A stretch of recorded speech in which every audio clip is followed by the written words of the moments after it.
ცოტა ხშირად .NET-ზე წერ. შეიძლება იცოდე CIL-ი როგორ რა არის და CLR-ი რა არის და მაგათ შორის არა CLR-ი ვინც არის ის .NET-ერმა ის .NET-ი არ არის ჩემი. ხო და მაგას ვამბობ რა, ანუ ხო ანუ არ და ბევრი იქნება ალბათ ვინც არის ის.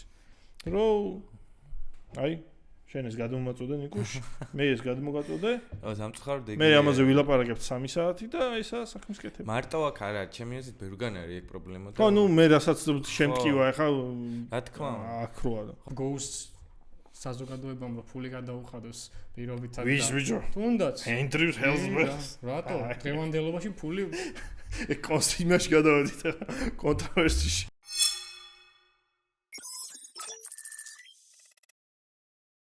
გამარჯობათ მეგობრებო, ეს არის DevTherapy-ის მე-13 ეპიზოდი.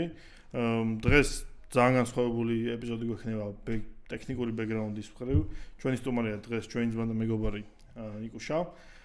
და დღეს ვისაუბრებთ ტექნიკური ისეთ თემებზე, რომლებზეც ხშირ შემთხვევაში ჩვენ ქვეყანაში სამწუხაროდ არ საუბრობენ ხოლმე. ნიკუშ, როგორ ხარ? კარგად, თავად როგორ ხართ? მადლობა მოწვევისთვის. პირიქით, მადლობა რომ მოხვედი. დიდი ხანი გვინდოდა ისე შენ მომხდარად ვერ დავემთხვიე. საინტერესოა ფათაშორის ის რომ წინა ეპიზოდებში რაზეც ვისაუბრეთ და რაღაცები, მე მგონი ყველაფერზე საწინააღმდეგო და განსხვავებული აზრი ექნება რა თუნდაც ეს. ხო, ოპზე. როგორ მოგწონს ოპირო კითხვა, თავს ჩაღერტას. მე მესმის რაღაცები და ხო, ეხა თან კაი რა არიცი, სამივეს გვაქვს ძალიან განსხვავებული საერთოდ საქმე და ტექნიკურად რა, სხვადასხვა დომეინში ვართ ძალიან. და ეგეც საინტერესო იქნება, მანდ გადაკვეთები რა გვექნება. პირველ რიგში პირდაპირ დავიწყოთ საქმიდან. პირველ რიგში შენი თემები რაც მაინტერესებს ახლა არის რომ ზოგადად როგორ უყურებ, შენ არ ხარ სოციალურ ქსელში დიად აქტიური LinkedIn-ზე და რაღაცა. და მაინტერესებს დღევანდელ computer science-ის სცენას როგორ უყურებ, ჯერ საქართველოსდან დავიწყოთ. მე თუ გინდა შევადაროთ რა ხდება ზოგადად და რა ხარისხი გვაქვს, სად ვართ და როგორ ვართ. აუ ძალიან რთულია ესე ხარისხზე ვილაპარაკო დიდ მასშტაბებზე, მაგრამ ზოგადად რასაც უყურებ ჩვენ ქვეყანაში რაღაც ძალიან აი რომ ვერ სიტყვას ვერ მოვძებნი რა, არასწორი გზით წავიდა რაღაცები განათლების სისტემაში ჩემი აზრით. დიდი ხანი არ მქონია საგანმანათლებლო ინსტიტუციებთან შეხება, მაგრამ მე რა დროსაც ვსწავლობდი და რა დროსაც უნივერსიტეტში ვიყავი, საერთოდ სხვა მოლოდინი მქონდა, ძალიან მონდომებული ვიყავი სხვათა შორის და სამწუხაროდ მხოლოდ რავი, ალბათ ერთმა მაქსიმუმ ორმა ლექტორმა გაამართლა. ისიც იმიტომ, რომ თვითონ იყვნენ დაინტერესებული და ისეთი ძალიან თავის საქმე ძალიან უყვარდა, ძალიან ისეთი ენთუზიაზმით უდგებოდნენ ამ ყველაფერს და მაგის ხარჯზე მაგათი ლექციები და მაგათგან რეალურად ცოდნა წამოვიღე. დანარჩენები სამწუხაროდ უბრალოდ ატარებდნენ რომ ჩაეტარო. ხო, ეგ იყო რა. ვერ ვიტყვი რომ მარტო ლექტორის ბრალი იყო ეს. მე ვფიქრობ რომ არ ვიცი, ალბათ სტუდენტების ბრალიც იყო, იმიტომ რომ ნაწილმა საერთოდ არ იცოდა სად იყო რა, ანუ აი ეს რაღაც. ხო, მაგრამ ეგ ხო რაღაც უნივერსიტეტის პასუხისმგებლობაცაა, რომ გააგებინოს. უნივერსიტეტის პასუხისმგებლობა. ნუ ეგ ზოგადად ჯაჭვი არის, განსაგანმანათლებლო სისტემის პრობლემა არის, რომ რავი, ბავშვი რო აბარებს იმას რა ქვია, computer science-ზე წარმოდგენა არ აქვს, აი სკოლაში თუნდაც რავი, ერთი მარტივი კლასი რო იყოს, არ ვიძახი რო ეხა რავი, თუნდაც რობოტიკსი, აი უბრალოდ წარმოდგენა რო გქონდეს რა, რომ რა სადაბარებ რო იცოდი, ანუ შეიძლება ვიღაცები ისე მოხვედრილები იყვნენ რა, 2000 წელი იყო, 10 წელი იყო და ხო ხვდები რა სიტუაცია. მაშინ მით უმეტეს და ეხა კიდე რაღაცები ეს ხო, მაგრამ ესმით ისიც რა ისმით და როგორ კარგად ეგეც გასაგებია. სამწუხარო რეალობა იყო რა, იყვნენ სხვათა შორის ესეთი ლექტორები, რომ საიდან ანუ რომლებისგანაც სწავლა შეიძლებოდა. სახელებს აღარ ჩამოვთვლი. დღესაც არიან დასაქმებულები უნივერსიტეტში და ჯერა რომ რავი, თვითონ როცა ატარებენ ლექციას და მაქსიმალურად ვცდილობენ რომ იცოდნა გასცენ რაც თვითონ აქვთ. მაგრამ მთლიანად ინსტიტუციაზე სამწუხაროდ როგორც რავი, საკმაოდ ისეთი შეფასება შემიძლია გავაკეთო, რა ძალიან ქვევით ვართ რა, ჩემი აზრით, სამწუხაროდ რა. კონდა ცოდნა რამის თუ ისე მიხვედი რომ თქვა გაინტერესებდა უბრალოდ სფერო და ამოჩვენა კონდა ხო? გამიმართლა და დეიდა ჩემი დამთავრებული აქვს ფიზიკა, მათემატიკა და პლუს პროგრამირება მაღლივის და სახლში ზაფხულში ზაფხული იყო და აგერაგზე რომ მივდიოდი, აი რაღაც წიგნი უნდა წამეღო, რომ უჭველი უნდა წამეკითხა და ავარჩი ასემბლერი რუსულად იყო და ურტყია ამ ასემბლერს და ვიტყვი რაღაც. აი კოდსაც არ ვწერდი, უბრალოდ კითხულობდი, მას მიიღო თან Windows-ის ის იყო რა ქვია. ასემბლერი თუ რაღაც და მეორე მქონდა რუსულად C, ოღონდ აი პრესტანდარტსი რა, ჯერ აი რავი. სტანდარტი. მე მგონი აი დენის რიჩის და იმ წიგნის ის იყო რა ქვია. კე ტომსონის და დენის. ხო, გადათარგმნილი ის იყო რა ქვია, რუსული ვერსია თუ რა. და სადაც 15 წლის ვიყავი რა, დავიწყე რა კოდის წერა რა. გამიმართლა ბავშვი.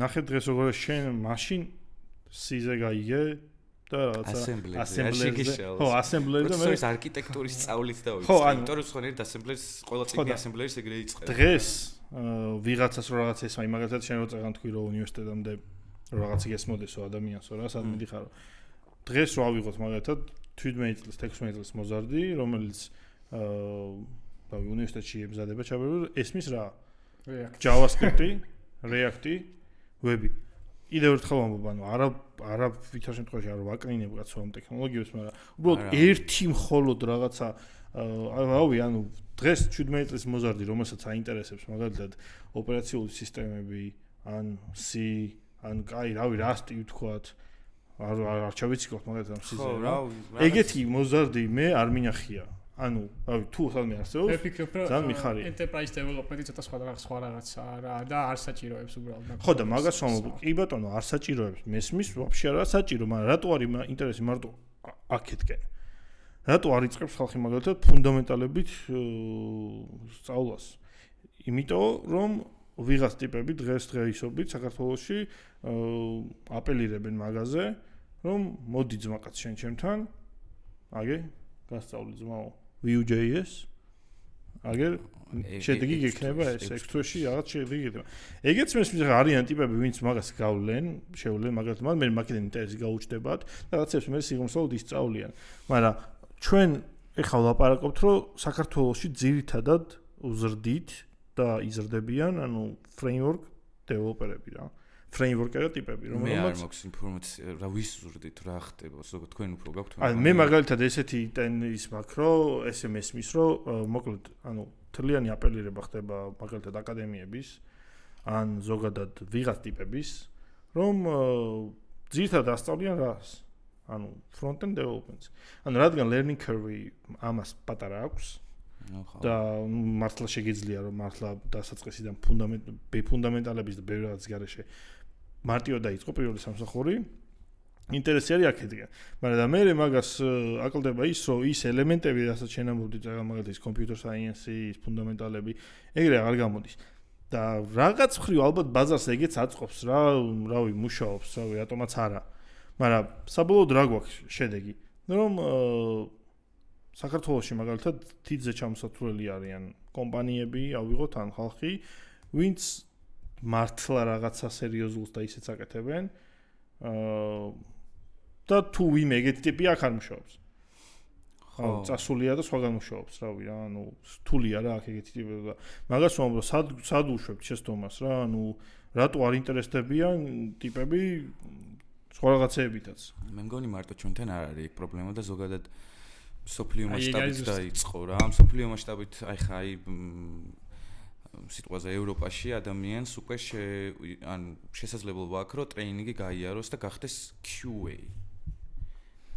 QA ოღონდ ყველაზე არ აქვს მნიშვნელობა რა, ოღონდ მანდ არის ყველაზე მნიშვნელოვანი ნაწილი, ანუ QA მხოლოდ ფრონტის, ანუ ხვდები, ანუ ხო წამოვიდეს მაშინ და აბა embedded პროექტში QA იყოს, ხო ვერ იმუშავებს, იმიტომ რომ წარმოდგენა არ აქვს შიგნით ქვევით, რავი, თუნდაც build სისტემები როგორ არის, რავი, მინიმუმ უნდა დაკომპილირება იცოდეს რაღაც, ანუ ეს გაპიარებული სატრეინინგო ისინი რო არის, რომ აი მოდით კაი ფრონტი კიდე გასაგებია, პირდაპირ გეუბნება ფრონტენდს სწავლობ რა და აი QA-ზე მაგრად ისე ხვდები ხოლმე ანუ დააწერე რისი QA ხვდები რას ქვია ყველა სჭირდება QA და კითხვაც დამისვეს რა რომ ანუ ჩემმა რა მეგობარსაც უკითხავს ნათესავსაც რომ რას მირჩევ ხო არ მეთქი ანის კიბერუსაფრთხოება ისწავლე ანუ აი კიბერუსაფრთხოება კიდე რავი კიდე უფრო ძალიან კონკრეტული რისი კიბერუსაფრთხოება ხო, ეგ კურსები კიდე არ ვიცი საერთოდ. Penetration testing, რის penetration, ანუ pen test-ის კურსი იდეაში ხა რო გადიხარ CEHZ-ს და certified ethical hacker-ი რაც არის, ანუ დღეს სტანდარტია, ერთ-ერთი, მაგის სერტიფიკაცია საკმაოდ ისეთი არის ინდუსტრიაში, რა თქმა უნდა. ნუ ხა იქ კონკრეტულად რა ცოდნას აიღებ შენ, ეგ უკვე კონკრეტულად მარტო შენზე არის დამოკიდებული. და კიდე რავი, რაც არის ეგეთი ისინი, რა ქვია, დიდი საგამოცდო ისინი ასე ვთქვათ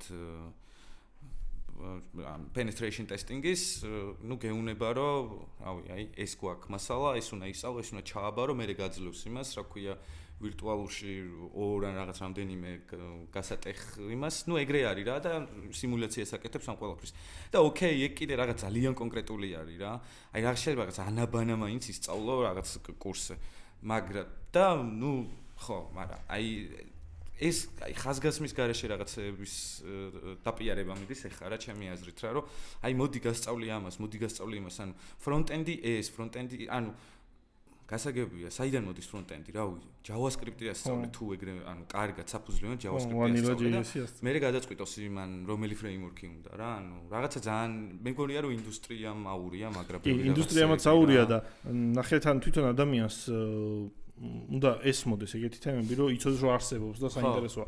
ეხლა გუშინ იყო LinkedIn-ზე პოსტი წავიკითხე, ძალიან კაი ბიჭია და დაწერა რომ ეს და ეს ტექნოლოგიები ვიციო და სამსახურსო ვერ ვიწყებო და რავი, ბევრი ტექნოლოგია ჩამოთვალა და ანუ შეწუხებული იყო ლოგიკურია რომ ამდენი რაღაცა და რაში დავხარჯო დრო რა და რომელი ტექნოლოგია ვისწავლო ახალიო.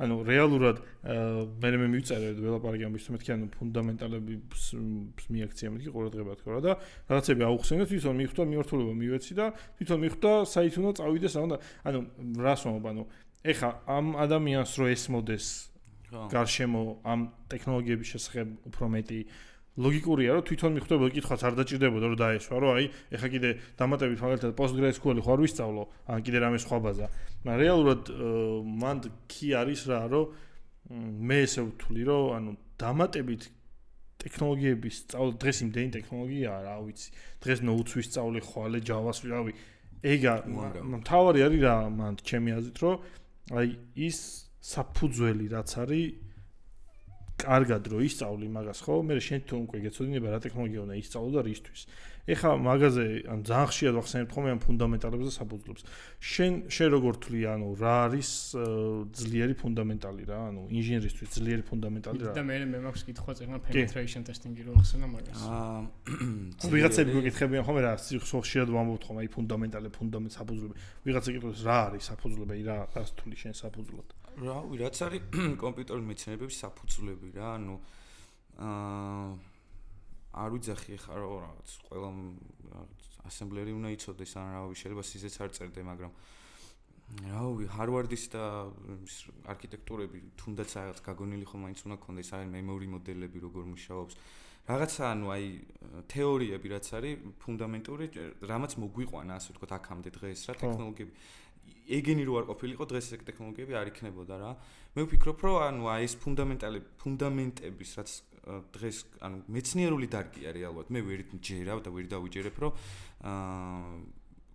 ეს დარგი ტყუილა არ ქვია საიენსი ანუ ხო მეცნიერული დარგია და ამას ესე 6 თვეში ვერ ისწავლი ამას ბევრი დროის ინვესტიცია ჭირდება ნერვების ჭირდება და ბევრი რაღაცის ჩადება ჭირდება რა და აი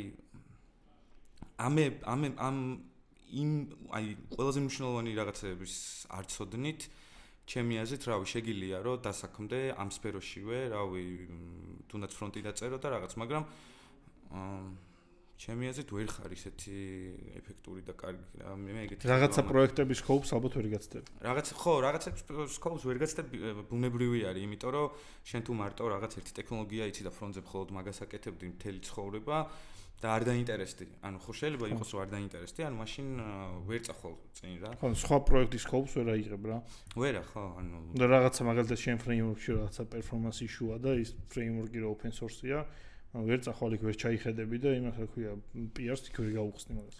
ან შეიძლება არც დაინტერესდე, იმიტომ რომ აი big or notation ხო უნდა იცოდე რა არის, რავი, აი ანაბანა არის, თან არ არის ანაბანა, მაგრამ თან ანაბანა არის ხო computer science-ის, რომ აღარ ვიძახი ხა შენივე დაწერილი კოდის რაღაც დონეზე ის ხო უნდა შეგეცლოს რაღაც ფარდობით measurement-ის გაკეთება ხა აღარ ვიძახი იქ რაღაც სერიოზულ ალგორითმის ანალიზზე და რაღაცაზე არ ვიძახი და იმ ფაქტორებზე აღარ ვიძახი რა პროცესი ანუ რაღაც აი ელემენტარული რავი ეს ხო რაღაც ის საფუძვლები არის რითიც ეს სფერო აქამდე მოვიდა ამაზე დაშენდა ხო ეს ყველაფერი ამ საფუძვლების ცოდნის გარეშე ჩემი აზრით ისეთი ვერ ხარ როგორც უნდა იყოს ხო რა ანუ მუსიკა რო ავიღოთ ხა მაგალითად და ვიღაცა რომ მუსიკოსი გახდეს ისე რომ ელემენტარულები მუსიკის ფუნდამენტალების რო დასკიპოს ხო ნუ დღეს კიდე შეიძლება რაღაც რავი მუსიკაში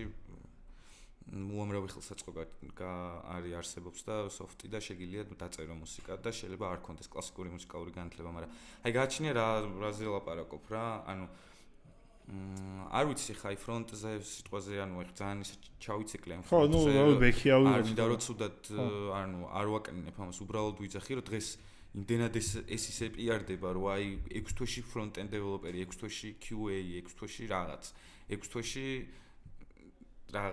რაღაც მოკლედ აი საჩანს იცი ეს ფუნდამენტები კარგად იცი თუ არა აი ცოტა low level-ზე რო ჩამოდიხარ ან თუნდაც აი მე ვერ წარმომიდგენია რომ მაგრამ ანუ დღესაც ისე გამარტივდა ბევრი რაღაც სხვათა შორის ბექშიც ისე დაიხვეწა ტექნოლოგიები რომ გიმარტივებს რომ efficient კოდი დაწერო რა მაგრამ უნდა გესმოდეს ჩემი აზრით რა ანუ აი Node.js-ი როგორ პოლავს ჩემი აზრით Node-ი როგორ პოლავს იქ და რაზე არის აწყობილი ჩვენ თუ Node-ის დეველოპერი ხარ და მაგაზე მუშაობ არიცი Node-ი როგორ არის აწყობილი და საიდან მოვიდა და საიდან რა იდეებისგან შეიქმნა ერთ ბიბლიოთეკაზე დგას მთელი Node-ი ანუ ამ ერთი ანუ სის ბიბლიოთეკა სის ბიბლიოთეკაზე ხო და რაიან დალმა აი 2011-ში თოქები ქონდა ხალხი რო ვერ ხვდებოდა ვაფშე დასწინოდნენ რაში გვჭირდებაო non-blogging.io და ანუ რეალურად დღეს არიან Node-ზე ხალხი წერს, მაგრამ რავი რაიან დალი შეიძლება საერთოდ არ იცოდეს ვინ.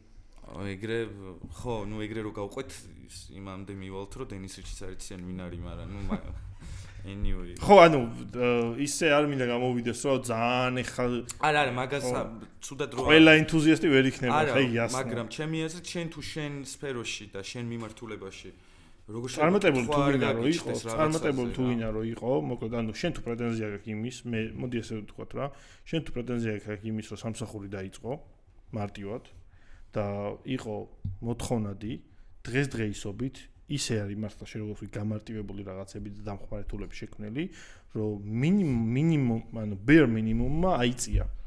ანუ ადრე თუ მართლა, რავი, პატარა რაღაცას თუ იცოდი, რომ ეგეც დამაკმაყოფილება იყო კომპანიებისთვის, დღეს ძმაო, იმდენი ხალხი მოდის მაგ პატარა რაღაცის ცოდნით, რომ მე ეგ bare minimum-ი თუ არ ავწიე, ვერ ავიყვან ადამიანს.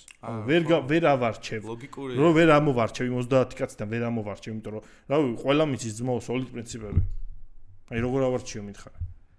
ყველა მიცის რაღაც ელემენტი. აზროვნება უნდა შეამოწმო იმ ადამიანის როგორ ფიქრობს, როგორ წავა ამოხსნის ამოცანას. შეიძლება საერთოდ ვერ ამოხსნას, ანუ ვერ დაგიწეროს კოდი, მაგრამ ფიქრით ისე გაგიყვანოს ეს ადამიანმა, რომ მიხვდე რომ რაღაცა იცის.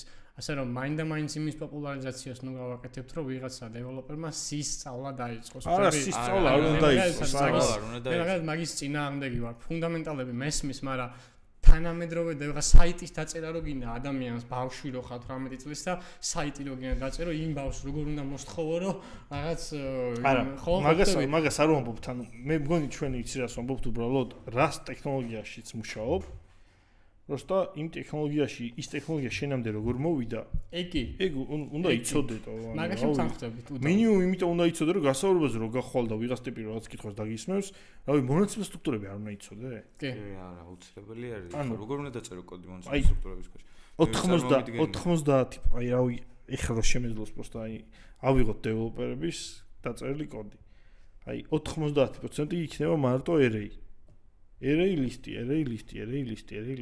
არ ვიცი ზევით რა ხდება მართლა და არ ვიცი რა გორი კოდი არ იმდენად არ მაქვს შეხება უბრალოდ ვერ ვილაპარაკებ მაგაზე მაგრამ მონაცემ სტრუქტურები საჭიროა ანუ რავი აი ერთადერთი მონაცემ სტრუქტურების გარეშე კოდი არ იწერება იმიტომ რომ ანუ მთელი კომპიუტერული მეცნიერება არის მონაცემი და იმის კონტექსტი მეტი არაფერი ანუ როგორ კონტექსტში ვამუშავებთ ამ მონაცემს და ამ მონაცემ სტრუქტურებზე ალგორითმები და მონაცემ სტრუქტურები არის მთელი მუღამი იმისი რომ ის რა ქვია ანუ რავი იმას ვქნათ რომ ეს მონაცემები შევიმუშაოთ თუ რაღაც ხო და მაგის გარეშე დავახარისხოთ ან როგორ რას ვიზამთ რა ანუ მაგაზე ხო და მეგონი ეგ არის რა ანუ შერასწავ აბსოლუტურად გეთანხმები მაგაში თორე მეც ანუ არ არის აუცილებელი რომ რაღაც ხო აფშე არ არის აუცილებელი ყველამ რაღაც მაგრამ რა ტექნოლოგიაშიც მხარ იმ ტექნოლოგიაში თუ გინდა რომ კრიტიკულად კაი ტიპი იყო სიღრმეები უნდა იცოდე შენ რო .NET-ზე წერ შეიძლება იცოდე CIL-ი როგორ რა არის და CLR-ი რა არის და მაგათ შორის რა არის CLR-ი ვინც არის ის .NET-ერმა ის .NET-ი არ არის ჩემი ხო და მაგას ვამბობ რა ანუ ხო ანუ არ და ბევრი იქნება ალბათ ვინც არის ის მე ადრე .NET-ზე ვიყავი აი ჩვენ ერთად მუშაობდით მან გახსოვს გასაუბრებებზე რა ხდებოდა ხოლმე ანუ გასაუბრებიდან დაშოკილი გამოდიოდი ხოლმე ხალხმა ანუ ეგ ელემენტარული არ იცოდა ანუ არანაირი ოფენსი უბრალოდ ანუ შენ რო შენს ტექნოლოგიაში ხარ და პრეტენზია რო გაქვს რომ ანუ გინდა კონკურენტუნარიანი ტიპი იყო დღევანდელ სამყაროში უნდა იცოდე შენი სტეკი კი მაგაში თანხმდებით რა ხო ეგ არის ერთი ძირითადი ანუ ალბათ ერთი ტექნოლოგია უნდა იცოდე ჩემი აზრით და ის კონდეს სიღრმისად გარჩეული იმიტომ რომ წარმოუდგენელია ჩემი აზრით რომ აი წინაზე შემთხვევი მახსოვს .NET-ერებს სჭირთო ეგეთი რაღაცა რომ ყველაფერს .NET-ზე წერენო რა შეიძლება მაგალითად შენ კარგად იცი .NET-ერი ვარ გიჟივით რა და ძალიან მიყვარს ეგ ეკოსისტემა განსაკუთრებით რა და იმდენი ტექნოლოგიური სხვა მიმართულება არსებობს რა რომ მე მირჩევნია რომ ის .NET-ი ვიცოდე ძალიან მაგრამ და საერთოდ არ ანუ საბაზისო ცოდნა მქონდეს და არ ვიყო ყველაფერში არც დავიბრალო რომ მე ამაში გურუ ვარ და ღმერთი ვარ თქო რა მე არასდროს არ ვიტყვი და არ დავიბრალებ რომ React-ის პრო ვარ არ არის ეს ჩემი სფერო და არც იქნება არასოდეს მაგრამ რაშიც თქვა პრეტენზია მაქვს იმაზე შემიძლია ხო და იმაში სწავლობ ხო ფუნდამენტალურად ხო და მან ნახე მე ერთ რაღაცაში არ გეთახმები მაგაში რა ანუ აი ნახე შენ რო ეხა მოგცენ ოკეი ეხა რა როლზეც ხარ მაგალითად მანდ ოკეია მაგრამ ეხლა ნახე ერთ кейს მოვიყვანოთ რა ეხლა გაქვს შენ 10 სხვადასხვა პრობლემა სიტყვაზე ალბათ ნუ სტარტაპი ავიღოთ 10 სხვადასხვა კომპანია 10 სხვადასხვა responsibility რაღაც და ტექნიკური solution-ი უნდა დადო ამ 10-ში რა შენ ეხლა გულზე ხელი დაიდე ხო 10-ს .NET-ში გააკეთებ გააჩნია პრობლემას უმეტესწილად ალბათ უფრო კი ვიდრე არა ხო გააჩნია პრობლემას ხო და ეგ ნახე ეგ .NET-ის პრობლემა ეგ .NET-ის პრობლემა კი არ არის მე .NET-ს კი არ ვაბრალებ რამეს ეგ არის პრობლემა single ტექნოლოგიაზე რო ხარ ძალიან სპეციალიზირებული პრობლემა სად არის კეთყვი ანუ 10 შანსი არ არის 10 მოდი ჯერ სტუმარმაც გითხრას თავისი აზრი მე ვფიქრობ რომ ეს საერთოდ სხვა პრობლემა არის და მაგის ცალკე როლი არსებობს არქიტექტი არის და ინჟინერი ვინც ტექნოლოგიაზე ფიქრობს და კონკრეტულ აი ეგ დიდ კომპანიაში შენ ხარ ადამიანი მე ჩემი pet project-ისთვის აი მე და შენ აი ჩვენ სამმა დავიწყეთ კომპანია ხა აი დრო იყო რომ მარტო სიში გავაკეთებთ მაგრამ ეხა აღარ არის ეგ დრო რა ანუ გავიზარდე იმ ხარ რომ აღარ გავაკეთებ. იმაში გავაკეთებ, რაშიც უფრო ჩქარა გამოვიდა, იმიტომ რომ დამიგროვდა რა ბაგაჟი, რავი, აქეთ Python-ი, იქით C, რაღაცა, ხო იცი? და მე კონკრეტულად გამოცდილება სწორედ ეგ არის ამ სფეროში, რომ კონკრეტულ რაღაც მაგას ვამბობ, ანუ სირაში რა გამოვიჭრა უფრო კარგად. მაგას ვამბობ, ანუ დიდ კომპანიაზე არ მაქვს მან როლი არსებობს, რა თქმა უნდა, მე ვამბობ უბრალოდ რომ მე რო რაღაც დამჭირდეს დღეს რა, ჩვენ ავიღოთ, ანუ ჩემი აზრით უნდა გქონდეს გასქანი იმის მინიმუმ რაღაცები просто წაკითხული მაინც უნდა გქონდეს რომ სწორად შეარჩიო ხელსაწყო რისთვის რა გჭირდება აი მაგალითად ხა ძალიან ცხელი მაგალითია აგერ აი გუშინ წინ მოხდა TypeScript-ის რაღაცა core კომპონენტები გადაიწერა Go-ზე და 10 ჯერ ასწრაფდა, ესე ამბობენ. ეხლა ნახე მან თელი მან მაგარი რაღაც რა არის, ხა იგი არა მაგარი TypeScript, ეგეც მაგარია, მაგრამ მან მე რა ვამოღამებ. TypeScript ეს ვინ გააკეთა, ამის პრომოუშენი გააკეთა Andrews Hellsberg-მა. Andrews Hellsberg-ი ვინ არის? Andrews Hellsberg-ი არის ტიპი, რომელმაც შექმნა Delphi, მერე C#, მერე TypeScript-ი. თავი არქიტექტია TypeScript-ის და technical fellow-ა Microsoft-ში. Microsoft-ის კომპანია თავის პროდუქტზე, TypeScript-ზე, ტიპმა რომელმაც C# დაწერა, მიდის და ირჩევს Go-ს. Google-ის ტექნოლოგიას, რომელიც დაწერა Ken Thompson-მან და Rob Pike-მან. ანუ მან ნახე ისაც შენ მითხარი რომ კომპანიაში solution ის გაჩნდა პრობლემაა და როგორ მოიქცა კომპანიაში არ მithქი კომპანიაში ზოგადად ვთქვი მაგრამ აი მაგალითად ხა რატო ეგ C# ხო ძალიან უყვარს ხა მაგაც რატო არ არჩია მაგალითად C# მაგენისთვის იქნება არ უყვარს ეგრე ძალიან ვერ გეტყვი ხთავის არა მან ხო ზუსტად ჩანს ის რასაც ჩვენ საუბრობთ რომ ანუ ტიპი ირჩევს კონკრეტული პრობლემის გადასაჭრელად იმას, რომელიც იმ ტექნოლოგიას, რომელიც ყველაზე კარგად აწყობს იმ წუთას. რატო ამოირჩია ეგეც საინტერესოა. ნუ ლოგიკურია ხარ, ძალიან ლოგიკურია. Go-ს საზოგადოებამ რო ფული გადაუხადოს პირობითად და ვის ბიჭო? თუნდაც Andrews Hellsberg.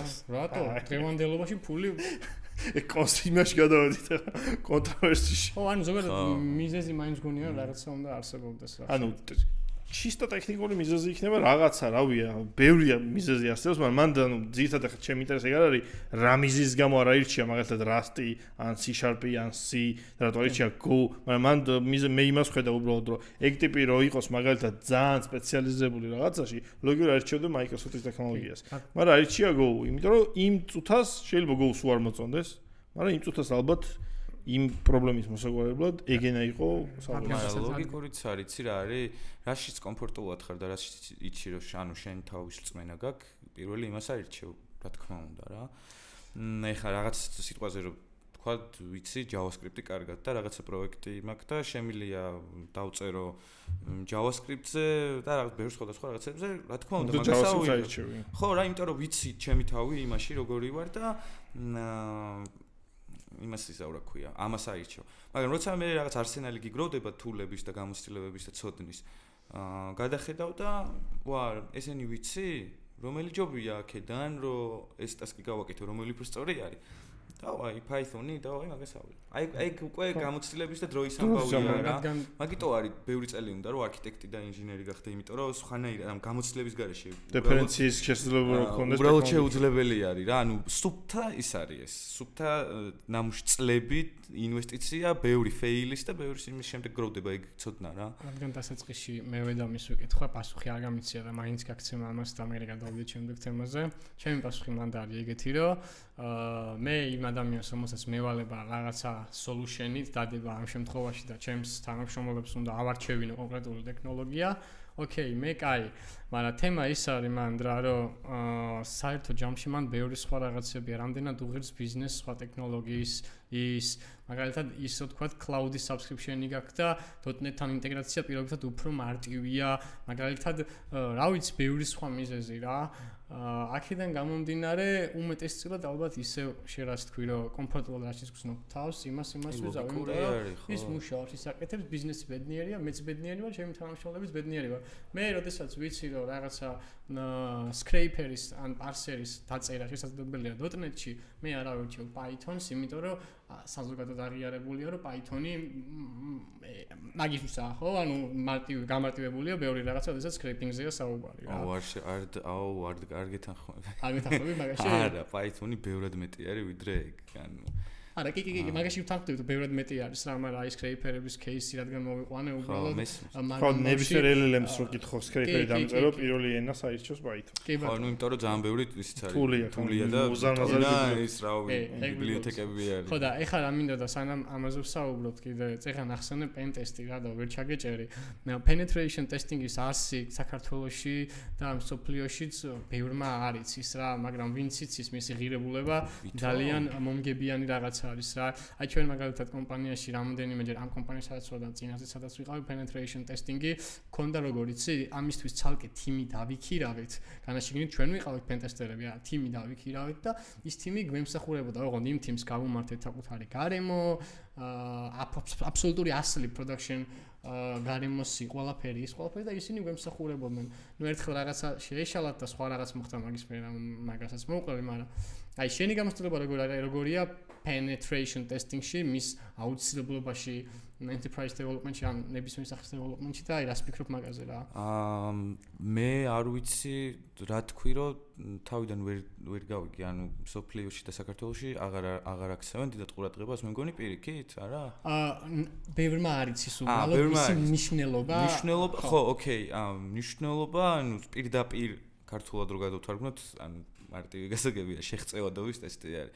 ანუ მოდის, ძირითადად ეგეთი მიდგომაა, ხა შეიძლება თქვი რა, ისიც რა ქვია, ბანკებსაც და ყველას შიგნითაც ყავთ თავიანთი პენტესტერები და გაყავთ კიდე ზევიდან 1-2 ან 1 თიმი დაქირავებული, იმიტომ რომ გადაზღვევა არის რა მინიმუმ რა და რაც მეტად დააზღვევ შენ soft-ს რო უსაფრთხო იყოს და Excel-ს და რაღაცებს უკეთეს.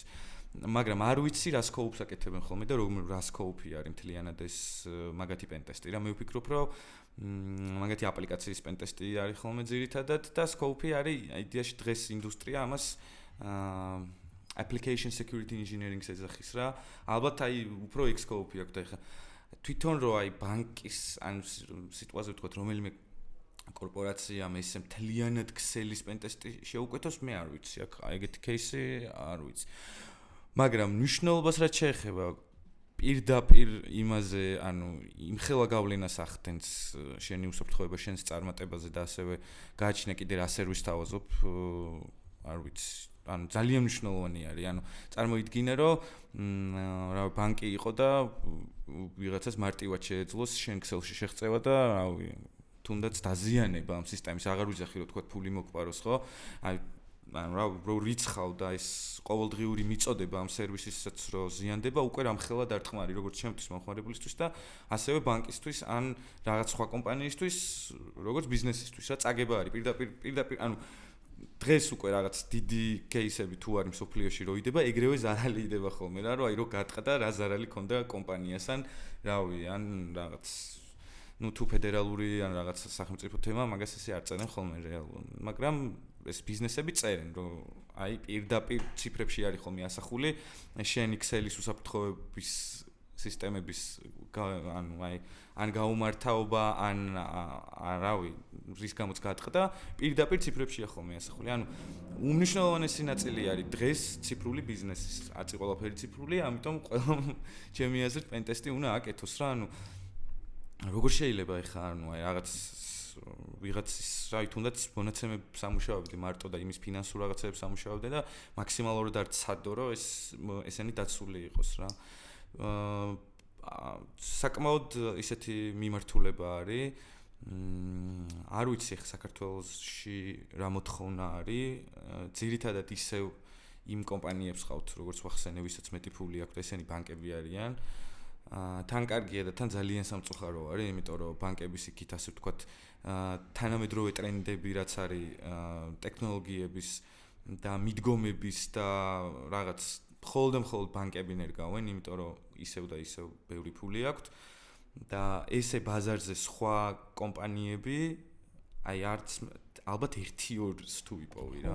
სამწუხარო. თუ ბევრი ფული არ გაქვს, მაგისთვის არ დახარჯავ.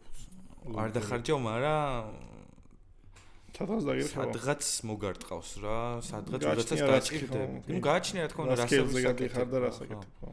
მაგრამ მაგალითად ახლა mobile engineering-ში ძალიან იშვიათია რომ ვიღაც კომპანიას მაგალითად pentesting-ს აკეთებდეს. არა და Twitter-ზე მაგათ ვაფოლოვებ, ძალიან მაგარი mobile pentester-ები არიან. ანუ ისეთ რაღაცებში თავენ ხოლმე აი საერთოდ mobile pentesters რა ანუ მობილურებზე mobile security რა. და ანუ Android-ზე უფრო მეტია, იმიტომ რომ Android Linux-ია და ღია, მაგრამ iOS-ზე რადგან ჩაკეტილია და jailbreak-ია საჭირო რაღაცები, ანუ ძალიან საინტერესო რაღაცებს აკეთებენ, მაგრამ სამწუხაროდ მე არ გამიგია რამდენად ილოს ყოფილიყო, მაგრამ არ გამიგია რომ მაგალითად mobile-ში pentester-ი დაჭირდება. იცი რა არის? გეტყვი ხა რატო? აქ როგორი რაღაცა არის, რაღაცას ამბობ, იცი? ის შენ ალბათ ამბობ, რომ თვითონ აპლიკაციებს ამოწმებენ თუ აპლიკაციებს. ოკეი. ოკეი, არ ვიცი, მე არ ვერ გეტყვი. აი, მაგალითად ხა რო აიღო და რავი რა reverse engineering რო გააკეთო რაღაც და რა შეიძლება წაიღო იქიდან. ხო, უნდა გააკეთო რა. ხო, უნდა გააკეთო. აუცილებლად, ანუ პირდაპირ როგორც ვახსენე, ეგ უკვე application security engineering-ის მიმართულება არის ეგ რა. ანუ იდეაში ეს თითქოს დაიყოსავით რა, როგორ არის, იცი? პენტესტი არის, რომ ზოგადად შეღწევადობა არის რა და უსაფრთხოებას ამოწმებს.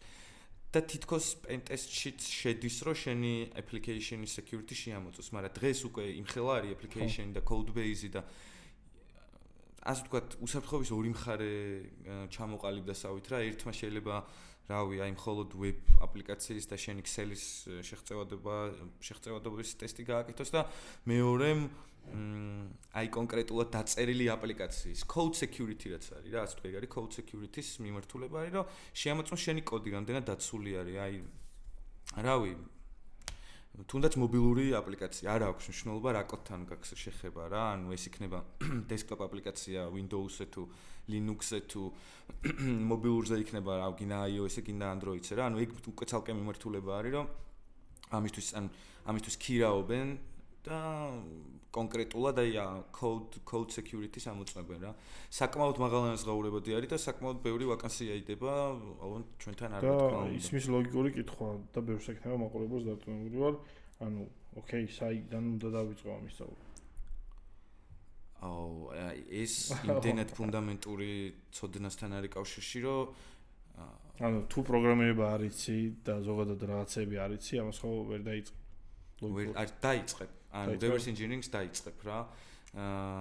მაგრამ სადღაც გაიჭედები. სადღაც უნდა უკვე რავი, სადღაც უნდა exploit-ი დაწერო სიტყვაზე ვთქვა და exploit-ი რო დაწერო ჯერ, ანუ ჯერ ვაფშე კოდის წერა უნდა იცოდე, უბრალოდ მემორი როგორ მუშაობს ეხლა. რაღაცას რო აექსპლოიტებ და იქ შენი exploit-ი რო უნდა ჯერ და დაცვის მექანიზმებია უკვე და რამდენი რაღაცა არის და ანუ უბრალოდ buffer overflow მაინც უნდა იცოდე რა არის. Buffer overflow დღეს აი სამაგიდო რაღაცა არის რა, ანუ how to smash stack for fun and profit უნდა მაგიდაზე გედოს და რო რაღაცა ჩახედო ხოლმე გამარჯობა თუ რაღაცა ეგ კონტი არის რა, ანუ იმდენად ფუნდამენტი არის და მე მოდის ეგეთივე არის ჰიპის შეტევებზე რა, პირველი ჰიპის შეტევებზე რო დაწერეს რომ ну მაშინ თამაში იყო ჰიპის შეტევა. ეხლა რო გადახედავ მართლა თამაში იყო, დღეს ისეთი გართულებული არის რომ რა დღეს რო ეგ გააკეთო რავი, ჯერ არქიტექტურა უნდა იცოდე, გააჩნია როგორ აკეთებ reverse engineering, ბევრი დეტალია ძალიან. მაგრამ რასაც ქვია computer science-ის მიმართულება არის უსაფრთხოება ეს რა.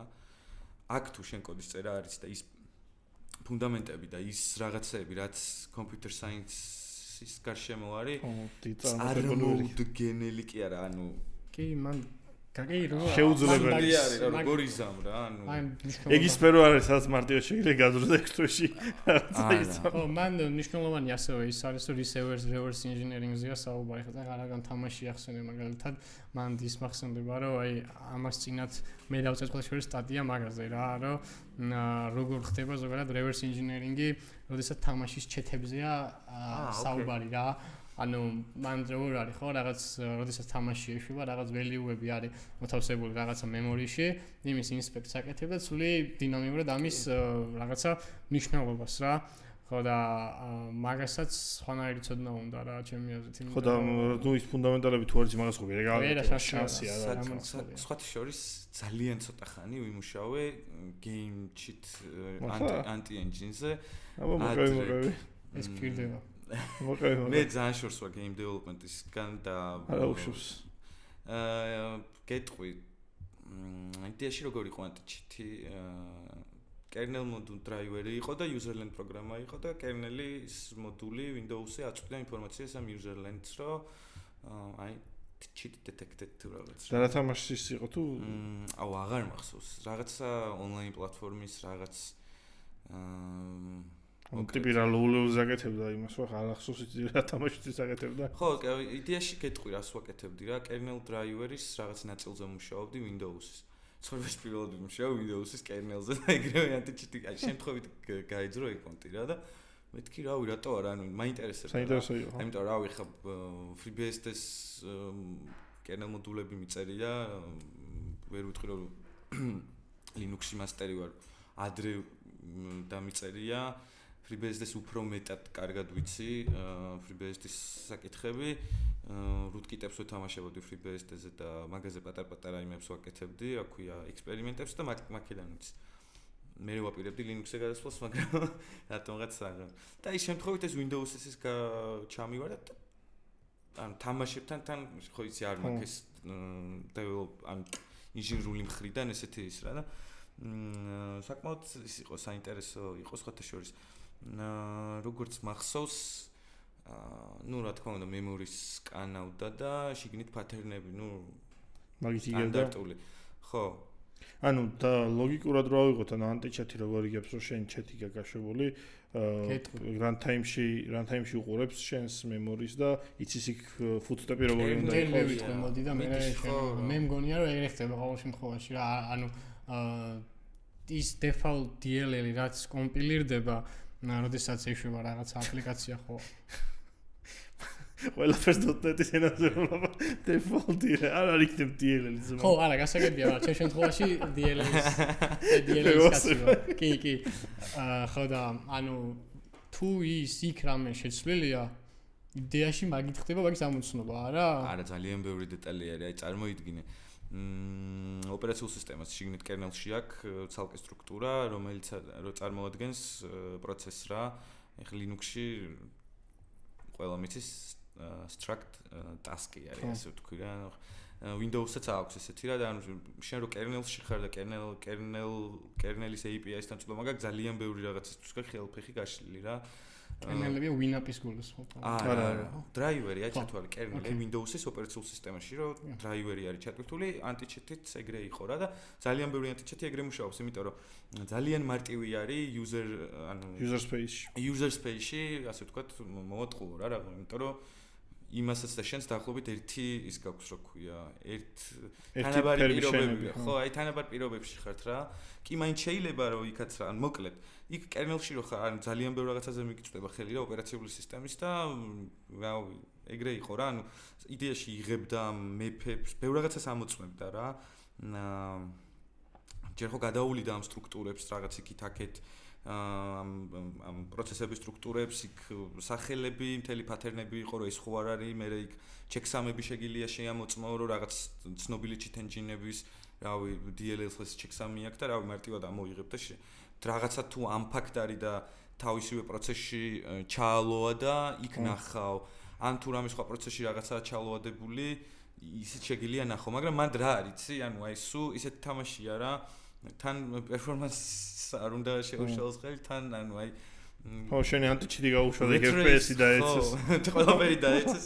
Ray trace-ი არის რა რეალურად რა, ანუ აი რაღაც ბალანსი უნდა დაიჭირო იმას, რა ქვია, რომ დაადეტექტო და ის მოკეთ მე არ გამოვდგები anti-cheat-ის engine-ების სოდნე. ანუ დასკვნა ეგ არის. უბრალოდ გამოცდილება მქონდა. kernel space-ში ეშვება, რა თქმა უნდა, ის anti-cheat-ი, რომ ანუ განსხვავება ვინც არის ის, ანუ ის არის ну, ჩემი წოდნა გამომდინარე, რომ user space-ში გაქვს ოპერაციული სისტემის ისეთ API-ებთან წვდომა, high level API-ებთან, მაგრამ kernel space-ში როცა უშვებ პროცესს, იქ გაქვს ისეთ API-ებთან წვდომა, რომელიც აკონტროლებს ბევრ რაღაცას რა და user space და kernel space-ი ერთმანეთს ესე თავისუფლად ვერ ელაპარაკებიან.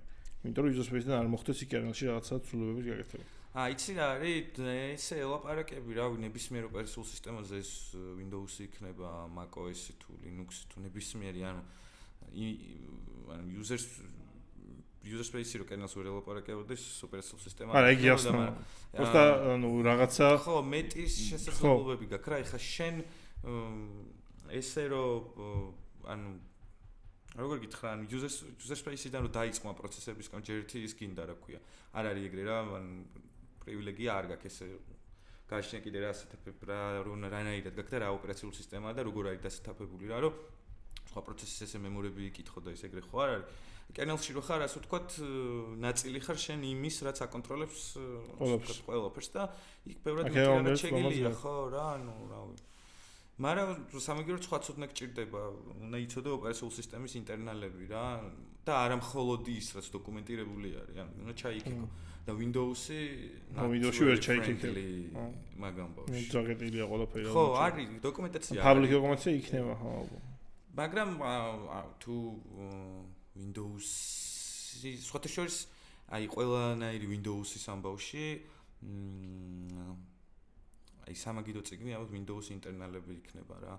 ყველანაირი ტიპისთვის იქნება software engineer, security ტიპი თუ რავი, exploits წერმინდა იქ არის აი ამოვანათოთ ეგ Windows. ხო, ძალიან მაგარი წიგნია ის, ანუ იგრე დეტალურად აღარ მახსოვს ვის დაწერილი არის. ძალიან დეტალურად არის, ტომებად არის თუ რა. ცოტა ჩაინიკური კითხვა მოასთან დაკავშირებით. ანუ შენ ახლა ახსენე რომ Windows-ი არის ძალიან ჩაკეტილი. ამ დროს Linux-ი არის ძალიან ღია. ხო. როგორ არის ისე რომ უმეტესი შეტევები მაინც უფრო მეტად Windows-ზე ხდება და არა Linux-ზე?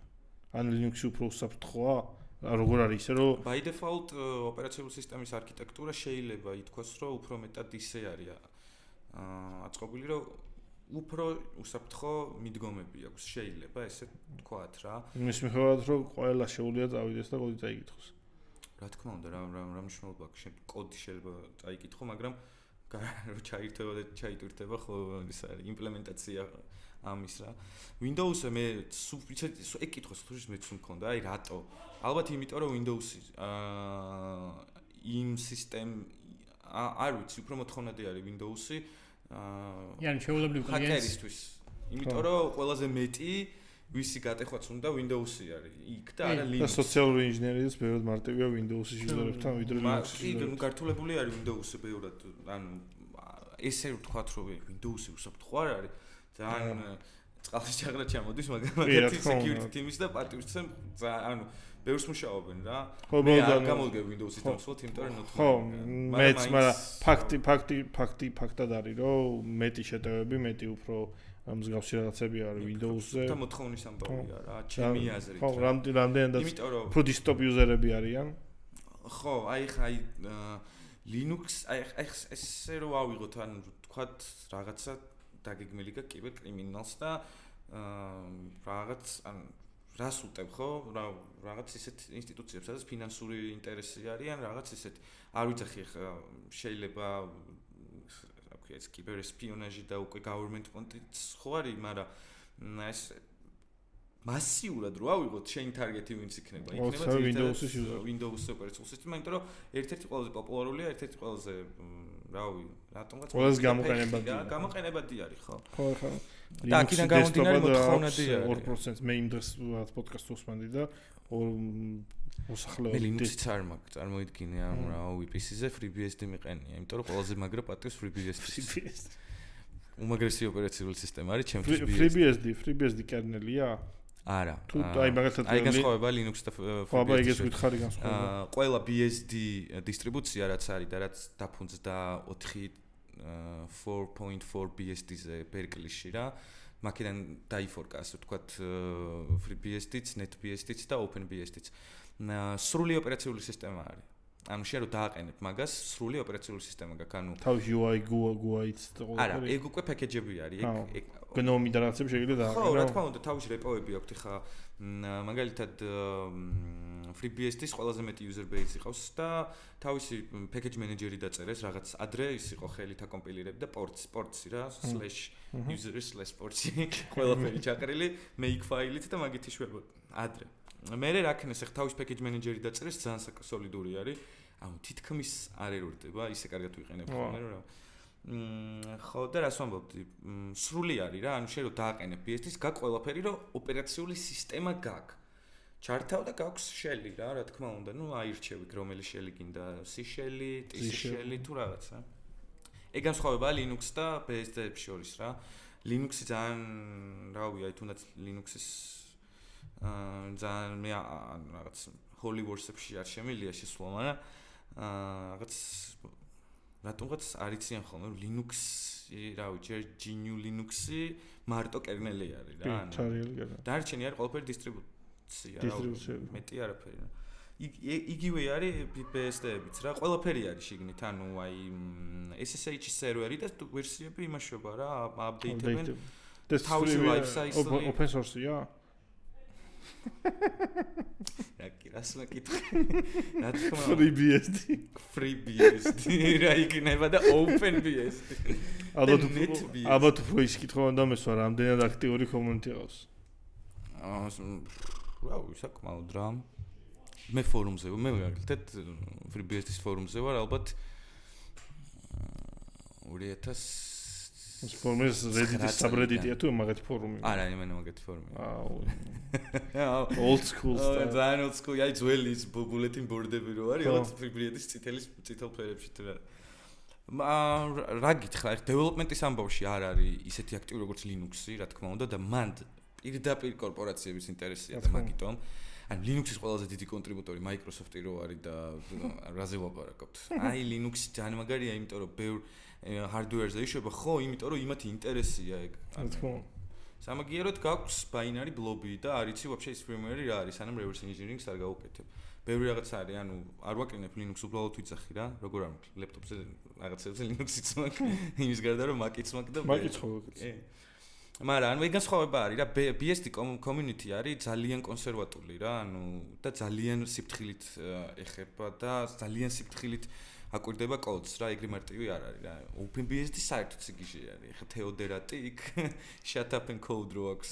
მაგის მოტო არის, წარმოგიდგენია, სიგიჟეა თეოდერატი. აი დაახლოებით ისეთი ვაგიჟია, როგორც რავი. Linux-ი რო იყო ადრე. ოკეი. მე და შენ რო ვეჯიქთხოვ, Linux-ის რეცეპტი. Linux-ის სიგიჟე არის.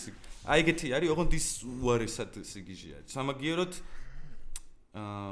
რა თქმა უნდა გამოყენებადობაში ვერ დაიქვეხნის, მაგრამ by default ყველაზე უსაფრთხო default install-ია OpenBSD-ის და მას ინტერესიც ეგ არის. გამარჯობა, OpenSSH, რასაც ყველა ვიყენებთ დღეს. OpenBSD-ის, აუ, ეგეთი რაღაცები ზოგჯერ რო არიციან ხოლმე, ცოტა ანუ OpenBSD-ის თიმის დაწერილი არის OpenSSH. თითქმის ყველა სერვერზე და ყველა იმაზე, რაც კი OpenSSH რო იყენებთ, დაწერილი არის და შეგიძლიათ კოდიც ნახოთ. ძალიან მაგარი კოდი აქვს ხოთა შორის. OpenSSH. რა თქმა უნდა, OpenSSH-ი არის კოდს. შოკი კოდი და შოკი გადაწყვეტილებები აქვს, ძალიან მაგრები არის. ერთი რაღაც მინდა ვიკითხო წინა იმებზე, რასაც ქონდა საუბარი რა.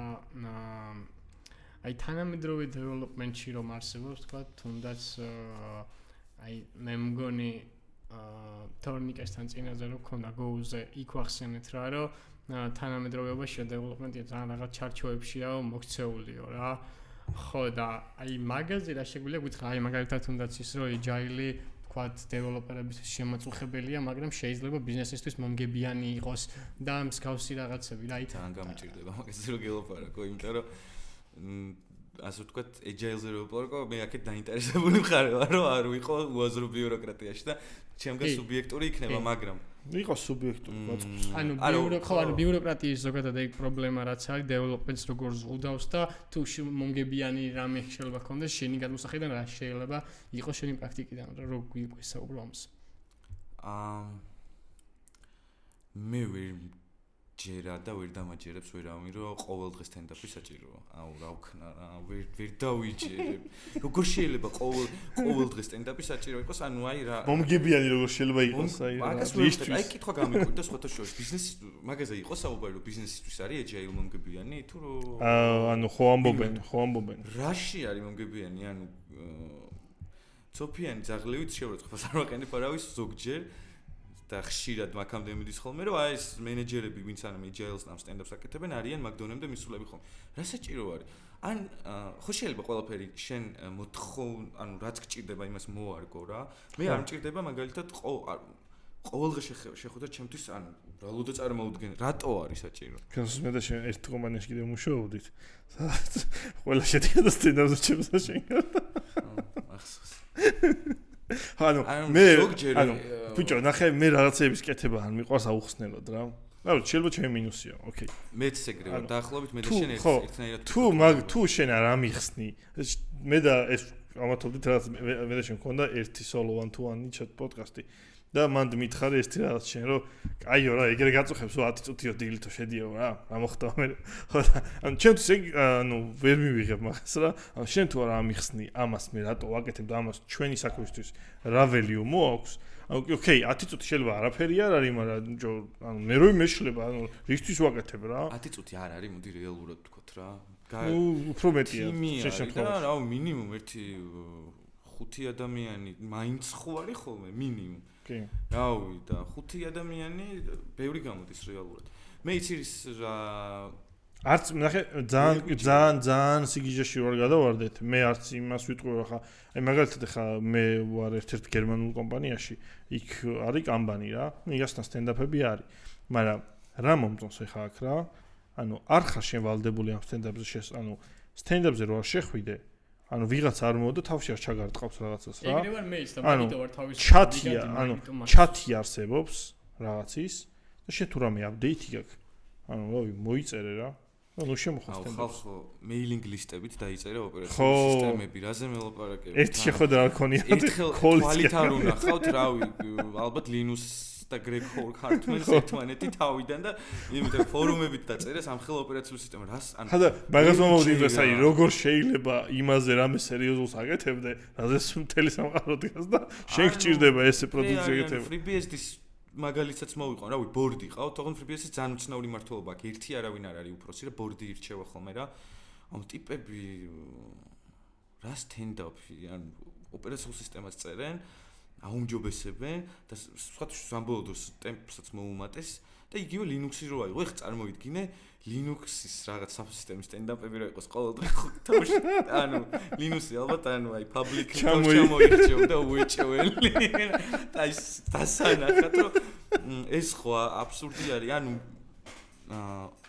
საჭიროა ყოველთვის და ის რა ქვია დასინქვა თიმის განსაკუთრებით იმ თიმების რომლებიც ერთ რაღაც საბსისტემაზე მუშაობენ და განსაკუთრებით თუ რავი მე შენ და შენ თუ ერთმანეთში ვიკვეთებით და ერთმანეთ უნდა დავსინკოთ უბრალოდ ამას ოფიციალური სახე რატო უნდა მიეცეს ოფიციალური სახე შეიძლება მიეცეს რავი რაღაც ოფიციალური სახე აუცილებელი არის ჩემი აზრით მაგრამ უნდა იყოს მოთხოვნებიდან გამომდინარე დაბალანსებული და არა რომ აი ჩვენ გვაქვს agile თუ რაღაც და ყოველდღე გვაქვს შეხვედრა ძალიან მაგარი რაღაც გავხსენდა ამაზე ძალიან ანუ მეც Linux ბოდიში რადგან Linux-ი ახსენა პროსტა ხა ტერი დევისი თუ ვიცი ვინ არის არა ტერი დევისი არ ვიცი შენ უეჭველი იცი პროსტა ვერ იხსენე გამახსენე მოკლედ ტერი დევისი იყო ეგეთი დეველოპერი რომელიც თავისი ოპერაციული სისტემა რო დაწერა და მე თავი რომ მოიწყლა Temple OS-ი როგორ არ ვიცი Temple OS როგორ არ ვიცი მაგის სტრიმებს უყურებდი ხო სტრიმებზე რო ილანძღება ფანები მიდიან რო ფოტოები გადაიღო რაღაცა და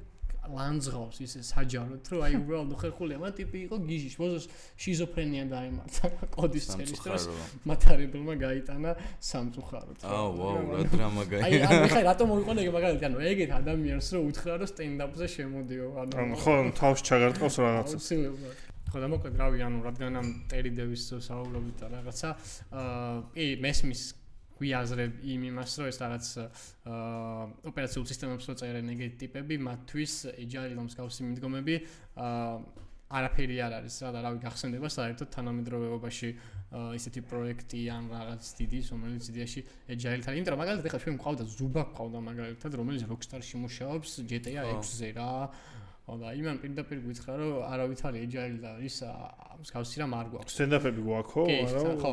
კიდევ გვყავდა რავი ძალიან ბევრი ვიღაც გვყავდა რა არცით მათგანს არ უთქვამს რომ 1-2-ის გარდა რომელმაც თქვეს რომ agile-ის ეს ნაწილი რომ არის must-ი და რაღაცა ხო თითქმის არცეთ არ უთქვამს. მიუხედავად იმისა, რომ თანამედროვეობაში პროექტებს 90% agile, Kanban-ის, Scrum-ი, იქ რაღაც 1000 ხო, Scrum-ი. რატო? თანამედროვეობაში შენ გახსენდება რამე რომელ ან რაღაცა ეს არა. რომელიმე დეველოპერი არსებობს, რომელიც იტყვის, რომ ეს პროცესები მოსწონს? არ ვიცი, მე ესე ვფიქრობ, რომ საკმაოდ კარგი ხელსაწყო შეგიძლია გამოიყენო agile, ოღონდ რაღაცის იმპლემენტაციას მენეჯმენტის რო აკეთებ. აი რაღაც სტილს რა ირჩევ, არა აქვს მნიშვნელობა ეს agile-ია თუ რაღაც მენეჯმენტის რაღაცა X-ი რა. просто ეს ცნობილი სახელი და მას ვამბობთ. ხო, რავი, რაღაც იმპლემენტაცია მთავარი. hypothetical რაღაცა management რაღაც. ამის იმპლემენტაციას რო აკეთებ კომპანიაში, ან შენ პროექტში, ან სტარტაპში არ აქვს მნიშვნელობა.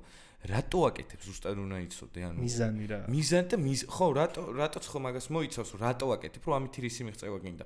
და თუ არ გჭირდება, იმიტომ რომ, რავი, უბრალოდ მე გასაუბრებაზე უთხრა მომავალ ანუ პოტენციურ შენ კანდიდატს, რომ აი ჩვენი ჯაილი გვაქვს და აი ჩვენ აი ეს დააპიარო, აი რავი, ხო და ნახე, მაგაზე ბოდიში გაწმე, მაგაზე პასუხს გეტყვი ძირითადად რას გეტყვიან ხო, იმიტომ რომ მე ასე თუ ისე მყავს ბევრი ადამიანი მაგ სფეროში და ხშირად კამათობთ ხოლმე რა, სანამ გავიშთევთ ხოლმე ბარში ან რაღაცა, თუ მაგაზე ჩამოვარდა საუბარი, მე და იმი კრისტი ხოცოთ ხოლმე ერთმანეთს, მაგრამ ნუ იმის არგუმენტები აბსოლუტურად მესმის, მაგრამ ნახე ის გეტყვის, რომ ჩვენ პროდუქტს ვაკეთებთ, ერთ პროდუქტს აქედან გამომდინარე ეს პროდუქტი რომ ანუ კარგად გავაკეთოთ ხო ყველამ უნდა ვიმუშაოთ პროდუქტის გარშემო და ეგ agile-იც მაგისთვისაა საჭირო რომ პროდუქტის გარშემო ვიმუშაოთ არ ვიცი რომელიც მე არ მაქვს ხა ესეთი კაფეო ჩამოყალიბებული არგუმენტი ხა მაგაზე რო თქვა ანუ გასაგები არის ხო ყველა პროექტს ყველა ერთი რაღაცის ყველა ის ოპერაციულ სისტემას პროდუქტია ვიღაცისთვის ხო დამიშობა პროდუქტის სახე რა იქნება. მგონია რომ agile-ის არსებობა უფრო ბიუროკრატიულ გარემოებებში ალბათ მასტი არის რა. აი დიდ ბანკებში აი არ მოიდგინე ხა შენ 1000 რაღაცა თორნიცაც ვესაუბრებოდით რამდენიმე ეპიზოდის წინ ამაზე რა კომპანია ან პროდუქტი რომელზეც მუშაობთ ერთობლივად 1000 ადამიანი პირობითად და 1000 ადამიანი ერთი გუნდი ხო არ არის. ხო სიგიჟეა ხო დაყოფილია 5 კაცი რა თქმა უნდა რაც უფრო დიდი არის ორგანიზაცია და გუნდი და რაღაცა აუცილებლად რაღაცა მენეჯმენტის რაღაცა მიდგომა საჭირო არის აუცილებელი არის ხონერად ხელიდან გაგიქცევა ის agile-ის okay-ია კაც უბრალოდ ჩვენ ვამბობთ იმას რომ ვიღაცა ტიპები ამ ყველაფერს მიზნად იყენებენ იმას რომ ხელსაწყო გქონდეთ იმის რომ შენი ტრანსპარენტულობა იყოს ძალიან მათთვის აი ესე თვალწინიდოს და ყველაფერზე გფუშონ.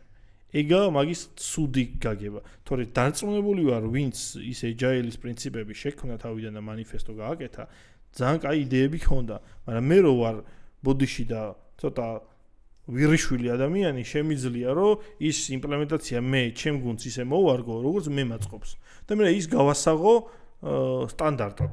ხო არა და დამწყები დეველოპერი ან ისეთი დეველოპერი რომელსაც კითხვის დასმა ბევრია ეგეთი რომელსაც ნუ ესე აი რავი სტანდარტი გონია რა ეხა იტყვის რავი 1000 კაცი მუშაობს ეს ეხა მე რო ეხა ამაზე დრამები თქვა და გავაკრიტიკო კაცო გიჟი არ მეტყვი გიჟი ხარ ეხა ჩვენ მუშაობ შენც იმუშავე ესე მესმის ასეც და ოკეი მაგრამ ხო და მაგას ვამბობ რა ანუ ყველაფერი ცუდი იწყება იმით რომ ანუ ისე არ გამოვიდეს ხარ რომ ანტი რაღაცა მენეჯმენტის ტიპები ვართ და რაღაცა კონსერვა არა უბრალოდ იმპლემენტაცია ძირითადად თამით უმეტეს ქართულ კომპანიებში არის სამწუხაროდ ეგეთი რომ მაგას იყენებენ ხელსაწყოდ რა რომ აი შენ ეს გადმომაწოდე ნიკუშ მე ეს გადმოგაწოდე სამწუხაროდ ეგეთი მე ამაზე ვილაპარაკებ 3 საათი და ესაა საქმის კეთება მარტო აქ არა ჩემი აზრით ბევრგან არის ეგ პრობლემა და ხო ნუ მე რასაც შემტკივა ახლა რა თქმა უნდა აქ როა და ხო აუ ისე იგივეს გავიმეორებ რომ ყოველთვის საჭიროა რაღაც მენეჯმენტის რაღაცა მიდგომა, რაღაცა, იმიტომ რომ ხელსაწყოა ერთ-ერთი სწორი მიზანი უნდა იყოს და სწორი იმპლემენტაცია უნდა გავუკეთო და ანუ რაღაც მიზანს უნდა ემსახურებოდეს, რატო ვაკეთებ? ანუ უნდა იცოდე რატო ვაკეთებ, რა ზუსტად. agile იქნება თუ სხვა იქნება, არ აქვს მნიშვნელობა, შეიძლება 5 წელში რაღაც ახალი სტილი ჩამოყალიბდეს რა, ანუ რა ვიცი. ყველაზე ძალიან მაგარი თოქი ამაზე არის მე ამოვანათებ ერიკ მეიჯერის თოქი არის one hacker way of agile და ნუ დგას და რითავს agile-ს ნუ რაღაცებს გადაობს კიდევაც სარკაზმით მაგრამ ნუ აი ძალიან კაი თოქი არა მე ამოვანათებ და გაუსწორდება ხალხს რო გადავიდეთ სხვა თემაზე ნახე მე როგორ კითხო მაქვს ნიკო შენთან ეხა ამ პოდკასტს ძირითადად თქმა უნდა დეველოპერები უყურებენ ძირითადად ჩვეულებრივი მათი ყოველდღიური საქმე არის კოდის წერა თუ დასაწყისში პოდკასტის ბევრი ვისაუბრეთ security-ზე კოდის აპლიკაციაზე და ამ შემდეგ შეიძლება მათ მე გამიჩნდებოდა კითხვა რა მე როგორც რიგით ინჟინერს რომელსაც ყოველდღიურად ეს security-თან საქმე არ მაქვს შემიძლია თუ არა რაღაცეები წავიკითხო ან ვისწავლო რომ მე რო კოდს დავწერ რაღაც პონჩი ეს security რაღაცეები გავითვალისწინო რომ როგორ თქვა და მაგას არ შვები?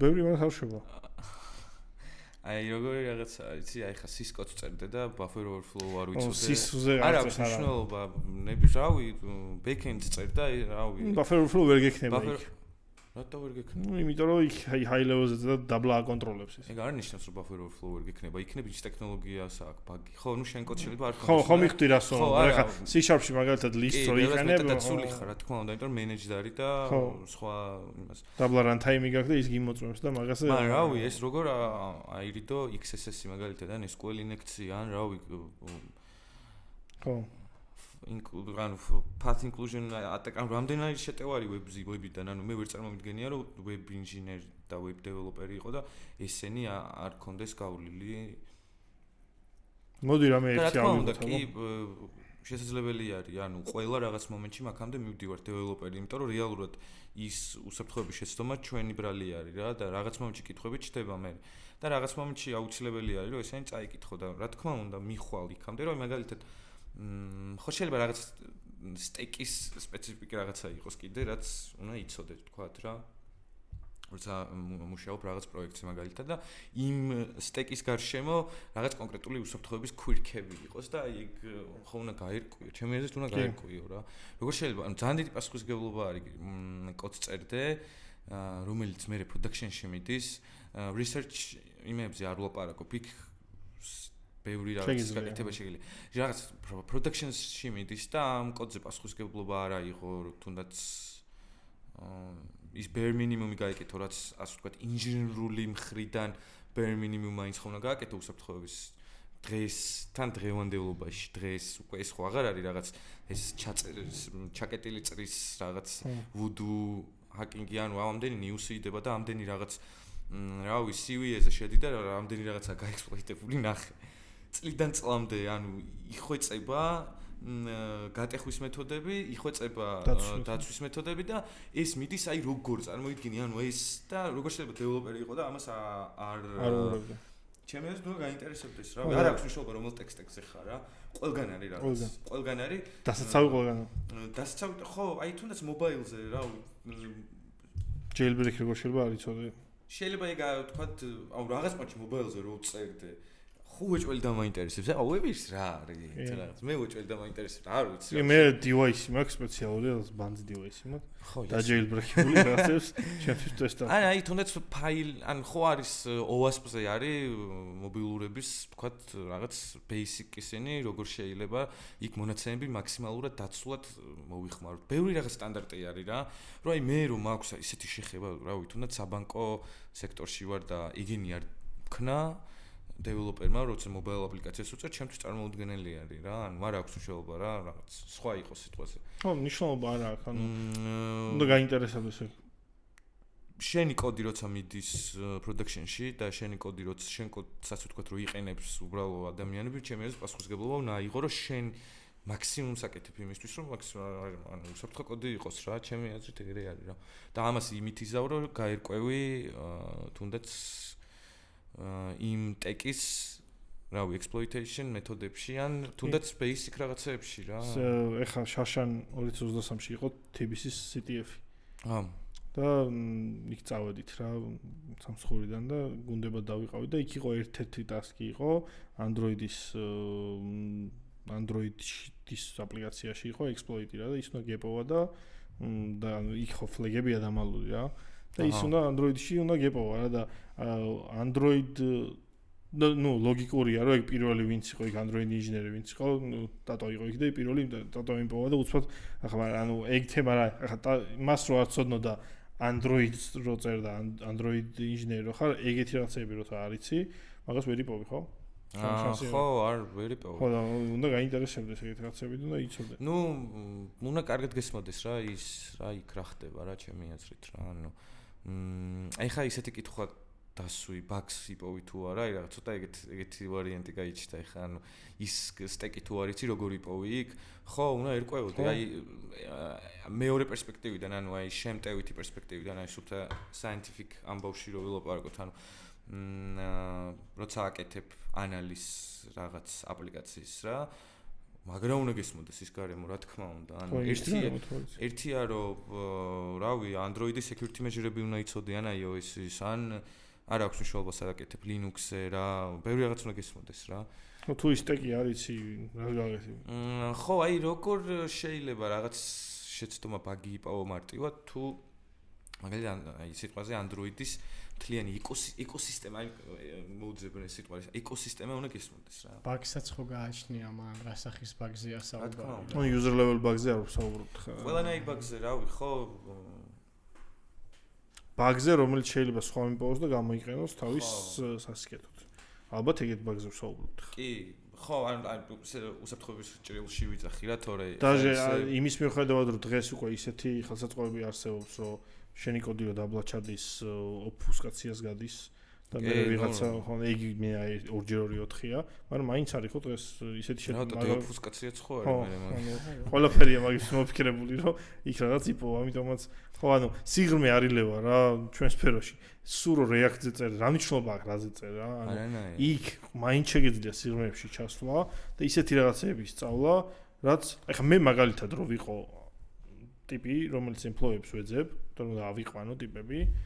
ანუ ეხლა ესეთ თემებზე რომ ელაპარაკებათ, ან გასაუბრებაზე ტიპი და რო ვიცი რომ ეს რაღაცები დაინტერესის დონეზე სულ რო არ აკეთებდეს. ინტერესის დონეზე ტიპს დაკითხული აქვს და იცის რომ არსებობს. რავი, ჩემთვის ის ტიპი მაგაზე მახსენდება, აი წერან ყვებოდი ზუსტად ამას, მაგრამ უბრალოდაც მოვყვები. რამოდენიმე დღის წინ მოხდა ეგეთი რაღაცა Web3 ეკოსისტემაში, რომ NPM-ის რაღაცა package იყო, რომელსაც იყენებდა სხვადასხვა პროექტები და სხვადასხვა რაღაცა ბიზნესები რა. ოღონდ ეს დაიწერა რამოდენიმე 3-4 წლის წინ, ზუსტი რიცხვი არ მახსოვს და იყოს 4 წელი რა პირობითად რა. და მე როდესაც ეს რაღაცა ამ ბიზნესებში გაეშვა, ეს კონკრეტული library ხო, მოხდა ეგეთი რაღაცა, რომ თურმე იმ ორიგინალმა დამწერებმა რაღაცა backdoor-ი დატოვეს რა. და რომ გაიზარდნეს ბიზნესებს, სადაც ეს რაღაცები დაინერგა, არ ვიცი რატო ვერ შენიშნა ხალხმა რაღაც, რატო გაპიარდა საერთოდ რაღაცა. ის backdoors დაუბრუნდნენ ის ორიგინალი შემქმნელები და წამოიღეს მილიონები. აი იმ ბიზნესებიდან მაგაზე ძალიან მარტივია. მაგაზე მაგაზე მახსენდება გიომ მაკმა რო ისაუბრა პეკეჯების ჯოჯოხეთიო რა. მაგაზე იყო ეგეთი რაღაცა რა, რომ ხო, ანუ პეკეჯები რო გახლართულია და ბევრი როა და NPM-ს და JavaScript-ში განსაკუთრებით აი გამბავი ხო. მაგაზე გაღადავებ თუ იმ. ეს რაღაცას ვიტყვა დავასრულებ და მერე შემთხვი რა.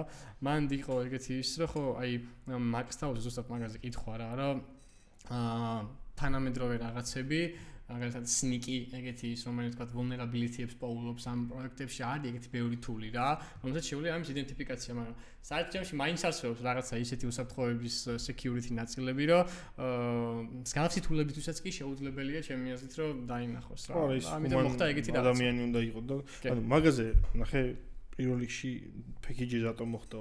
აი გულზე ხელი დაიდოს, ეხა ვინც გვიყურებს, იმ რომ ყველა დეველოპერმა რა third party-ს რო აინსტალირებ პროექტში, აი რომელი კითხულობს იმის კოდს. არ და შეიძლება აი რავი ძალიან ჩვეულებრივი ამბავია, რომ ან წარმოგიდგენთ ტიპის დაწერილი კოდი მოგაქვს, შენ runtime-ში ისვავ და იმას იყენებ. აი რომელი კითხულობს, აი გულზე ხელი დაიდოს რა, ვინ დამიწეროს კომენტარებში, რომ აი მე ვკითხულობ, აი დაწუნებული ვარ, რომ არავინ არ კითხულობს მაგას. მეც გამიკეთე, ან მე იმას კი არ მომღები. მეც გამიკეთებია რაღაცა რომ ჭირდება, წავედი GitHub-ზე ვნახე. დავაი, ჩავსვი ეგრე. მეც გამიკეთებია, მაგრამ არ არის სწორი. არ უნდა გამიკეთო. მაგისთვის ალკე თიმი არსებობს, რავი, AppSec-ის თიმი. ხო, მაგრამ ყველა სხვა არ ყველა სამწუხაროში არ არის. რომელიც კოორდინაციაში არის, ან იმდენად ერთმანეთზე არის გადაჯაჭვული, აი კოორდინაციაში უნდა იყოს არქიტექტთან რა, პროექტის რა, რომ კი გეთანხმები, ანუ ესე უცებ ბიბლიოთეკა წამოიღე, ჩააგდე მე მიმუშავია. კი, ჯერ ამიხსნა რატო ეს და რატო სხვა არა. ანუ ანალიზი უნდა დადო რა. მე მიმუშავია ისეთ პროექტში მაგალითად, სადაც ეგ ყველაფერი კონტროლდებოდა პეკეჯების ამბავი და რა ერქვა frog რაღაცა ის იყო მოკლედ. ეგეც რაღაც სიგიჟეში არ უნდა გადავიდეთ. როგორ უნდა ან სიგიჟეში არ. ეხლა უყურე, ჩვენ სამნი ვართ ხა რა. აი არ ყავს ეს აფსეგი და არაფერი. და გვჭირდება ბიბლიოთეკა და ავი აქვს 18000 სტარი რა GitHub-ზე რა, ავი ენდობი რა მოგაქ და აყენებ რა. ხო და მაგას ყვებოდი რა, რომ ქონდა ეგეთი შემთხვევა რა, რომ რაღაცა ის იყო package manager-ი არ მახსოვს და რაღაცა რა ირქვა რა იმას რა. ნუ თანამედროვეობაში Azure არტეფაქტებია იდეაში მსგავსი იდეა რაც აი რა და ერთი ეგეთი ადგილი გქონდა, სადაც ეგ ყველაფერი კონტროლდებოდა, რამდენად უსაფრთხო იყო და იქიდან ვიწერი არაოფიციალური რეპოებიდან, არამედ იმ კონკრეტული რაღაცა ჩვენი სერვერიდან, საიდანაც სადაც უსაფრთხო იყო ეს ყველა package-ი მოთავსებული რა, იმიტომ რომ ხო მართლა არ იცის რაღაც ეტაპის მერე რას დააყენებ. და შეამოწმა. რავი, მიდგომებია. თელგოც ხარ წაიგითხავ. აი, შენ ახსენე რომ ბევრი თული და ის სნიკი მაგალითად. დღეს ზოგადად ანუ ეს კოდის security-ის მიმართულებით და ანუ რასაც ინდუსტრია AppSec-ს ეძახის და რა მაგას. ზოგადად სტანდარტი ესე არის რა. რაღაცა დაიბილდება და ის სანამ დაიბილდა გაჩნია ნუ რა კოდია, რა სტეკია, რაღაც ბევრი რაღაც. პირველი ყოველთვის არის რომ სტატიკურ ანალიზს აკეთებ კოდის, რა აქვს მნიშვნელობა, რა არის. Python-ი არის, JavaScript-ი თუ რაღაც. უამრავი კომერციული სოფტი არსებობს, რომელიც ამის ავტომატიზაციას გიკეთებს რა. თუმცა, რა თქმა უნდა, მხოლოდ სტატიკურ ანალიზზე ვერ იქნები დამოკიდებული, ხო? არის შანსი იმის, რომ ანუ მაგალითად არ ვიცი ხა მე GitHub-ზე გამომუშავებს, GitHub-ზე რო კოდი იდება, რამე public repository შეიძლება GitHub-ს აქვს რაღაც თულებრითის vulnerabilities check-out. GitHub-ს აქვს ერთ-ერთი ძალიან მაგარი სტატიკური ანალიზის თული CodeQL ქვია რა. კოდს GraphQL არის ესეთი ენა არის. და CodeQL არის მაგაზე დაშენებული. კოდს დასკანავს, ბაზას აკეთებს და მერე შეგიძლია GraphQL-ით რეკვესტები გაუგზავნო და შეამოწმო იქ.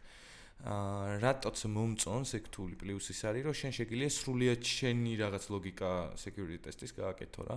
მაგრამ შეგინ ჩაშენებული აქვს. მე მაგალითად აი ბოლო პროექტში სადაც ის ბიბლიოთეკის უსაფრთხოება შემოწმე, გამოვიყვენე GraphQL-იც Infer-იც, ყოველთვის მე ვფიქრობ რომ სტატიკური ანალიზს რო აკეთებ. რა არის მნიშვნელოვანი რა კონტექსტში აკეთებ რა. ერთი არის ავტომატიზაციის დროს არ ამოყარა არაფერი, ოკეი, ეს ერთ-ერთი სტეპი არის, რომ უფრო secure იყოს. ანუ გარანტია არ არის, რა თქმა უნდა. ხო, პრევენციის ხო, და ბევრ რაღაცაში გეხმარება. ამიტომ მე ყოველ შემთხვევაში ყოველთვის ვფიქრობ, რომ რამდენიმე სტატიკური ანალიზის თულის გადატარება კაი არის რა. ერთი შეგიძლია ყოველთვის იყოს open source-ი, იმიტომ რომ აი trust community თუ რაღაც რა, ანუ open source community-ს ცდილობს, რომ ეს თულები რაც შეიძლება მაგარი იყოს. და რომელიმე ძალიან მაგარი, კომერციული ვარიანტი შეგიძლია აიღო რა, არის ვარიანტები მაგის ბევრი. მე ჩემ კონკრეტულ შემთხვევაში, იმიტომ რომ კომერციულ თულს არ ვიყენებ, ავიღე სამი ყველაზე, ასე ვთქვათ, პოპულარული თული. ერთი არის Facebook-ის Infer-ი, მეოღონდ C-ს და C++-ის და არა მარტო, კიდე Python-ს, JavaScript-საც ამოწმებენ ეს თულები რა. და იდეაში ამ CodeQL-ით არ ხარ რომელიმე სტეკზე დამოკიდებული. ხო რა, აღარ მახსოვს მე მგონი არ ქონდა ეს რა ქვია. მაგრამ ნუ C-ზე რა თქმა უნდა და C++-ზე შეუულებრივად იყენებ. ხო, გამოვიყენე სამი სხვადასხვა რა, ანუ ერთი არის Infer-ი, Facebook-ის არის, ერთი არის CodeQL-ი, GitHub-ი მუშაობს მაგაზე და ერთი არის CodeChecker-ი რა, CodeChecker-ზე Ericsson-ი მუშაობს, open source-ი არის რა. რომელსაც ასე ვთქვათ, ეს დიდი framework-ია გაკეთებული სხვადასხვა თულების გაერთიანებული აქვს და ეგეც ეს არის რა სტატიკური ანალიზის რა. ერთ-ერთი სტეპი არის, ნახე ეს სტატიკური ანალიზი და ეს SonarQube-ის ვარიანტი. ხო, SonarQube-იც ერთ კომერციული არის რა, აქვს თუ არ მეშლება community version, მაგრამ საკმაოდ ვერ გამოყვება. არ იმას იზავს რა. არ არის ესეთი ეფექტური და ესენი ყველა open source-ი არის და შეგიძლია გამოიყენო კარგად. არ ვიცი, მე მგონი JavaScript-ის ისინიც აქვს და რაღაც სხვადასხვა C#-ი, რაღაც საკმაოდ კაი თულები არის. ამ სტეპის მერე უკვე მოდის შემდეგი სტეპი რა, ანუ გააჩნია პროექტში და ორგანიზაციაში როგორი მიდგომებია security-ის რა, მერე კოდის security-ზე ვიძახი რა. მერე შეიძლება ახალი დამატებული ის ერთია რომ code review-ს რო გაივლის, მერე security tip-მა code review გააკეთოს manually კოდის. და თუ ფინანსები გაქვს, რა თქმა უნდა, ყოველთვის დინამიური ანალიზი უნდა გააკეთო შენი პროდუქტის, რა მობილური აპლიკაცია იქნება თუ ის დინამიური ანალიზი კიდევ სრულიად სხვა რაღაცეები ჩანს რა, იმიტომ რომ უკვე actual data input-ი მიდის და რაც შეიძლება სტატიკური ანალიზის დროს ვერ დაინახო, იქ გამოჩნდება უფრო რა, მე გულუბრყურობას დავარქვი დეველოპერების, ანუ მაგალითად mobile-ში, iOS-ი ვთქვათ მაგალითად, ესე იმიტომაც ხალხი მაგაზე ეგრე სიღრმისეულად იმიტომ არ ფიქრობს, რომ მაინც iOS-ის და თვითონ Apple-ის იმედად არიან, იქ ვერაფერ permissions მაგალითად ვერ გაძვრები, ანუ Swift-ზე რაც უნდა კოდი დაწერო შენ, ანუ package-ი რო იყოს რა. ვერანაირ Swift-ზე ვერაფერს ისეთ data-ს ვერ მიწვდები, სანამ user-ი permissions არ დაეთანხმება, ამიტომ ეგრე მაგალითად ანუ ამიტომაც ენდობა ხალხი რა უფრო მეტად რომ ტელეფონი იძლევა მაგ ფუფუნებას რა, იმიტომ რომ ზოგადად ტელეფონის ოპერაციული სისტემები საკმაოდ ჩაკეტილი და საკმაოდ დაცულები არის რა. iOS-ის და Android-ის ხა ის არ მიყვარს ის უფრო მაგარია და ის რა მაინტერესებს მან რადგან გახსენე mobile-ის iOS-ში, აი ვთქვათ რაღაცა package ჩავწერე ჩემს iOS აპლიკაციაში და იმას აქვს vulnerability, რაღაცა ხდება, არ ვიცი.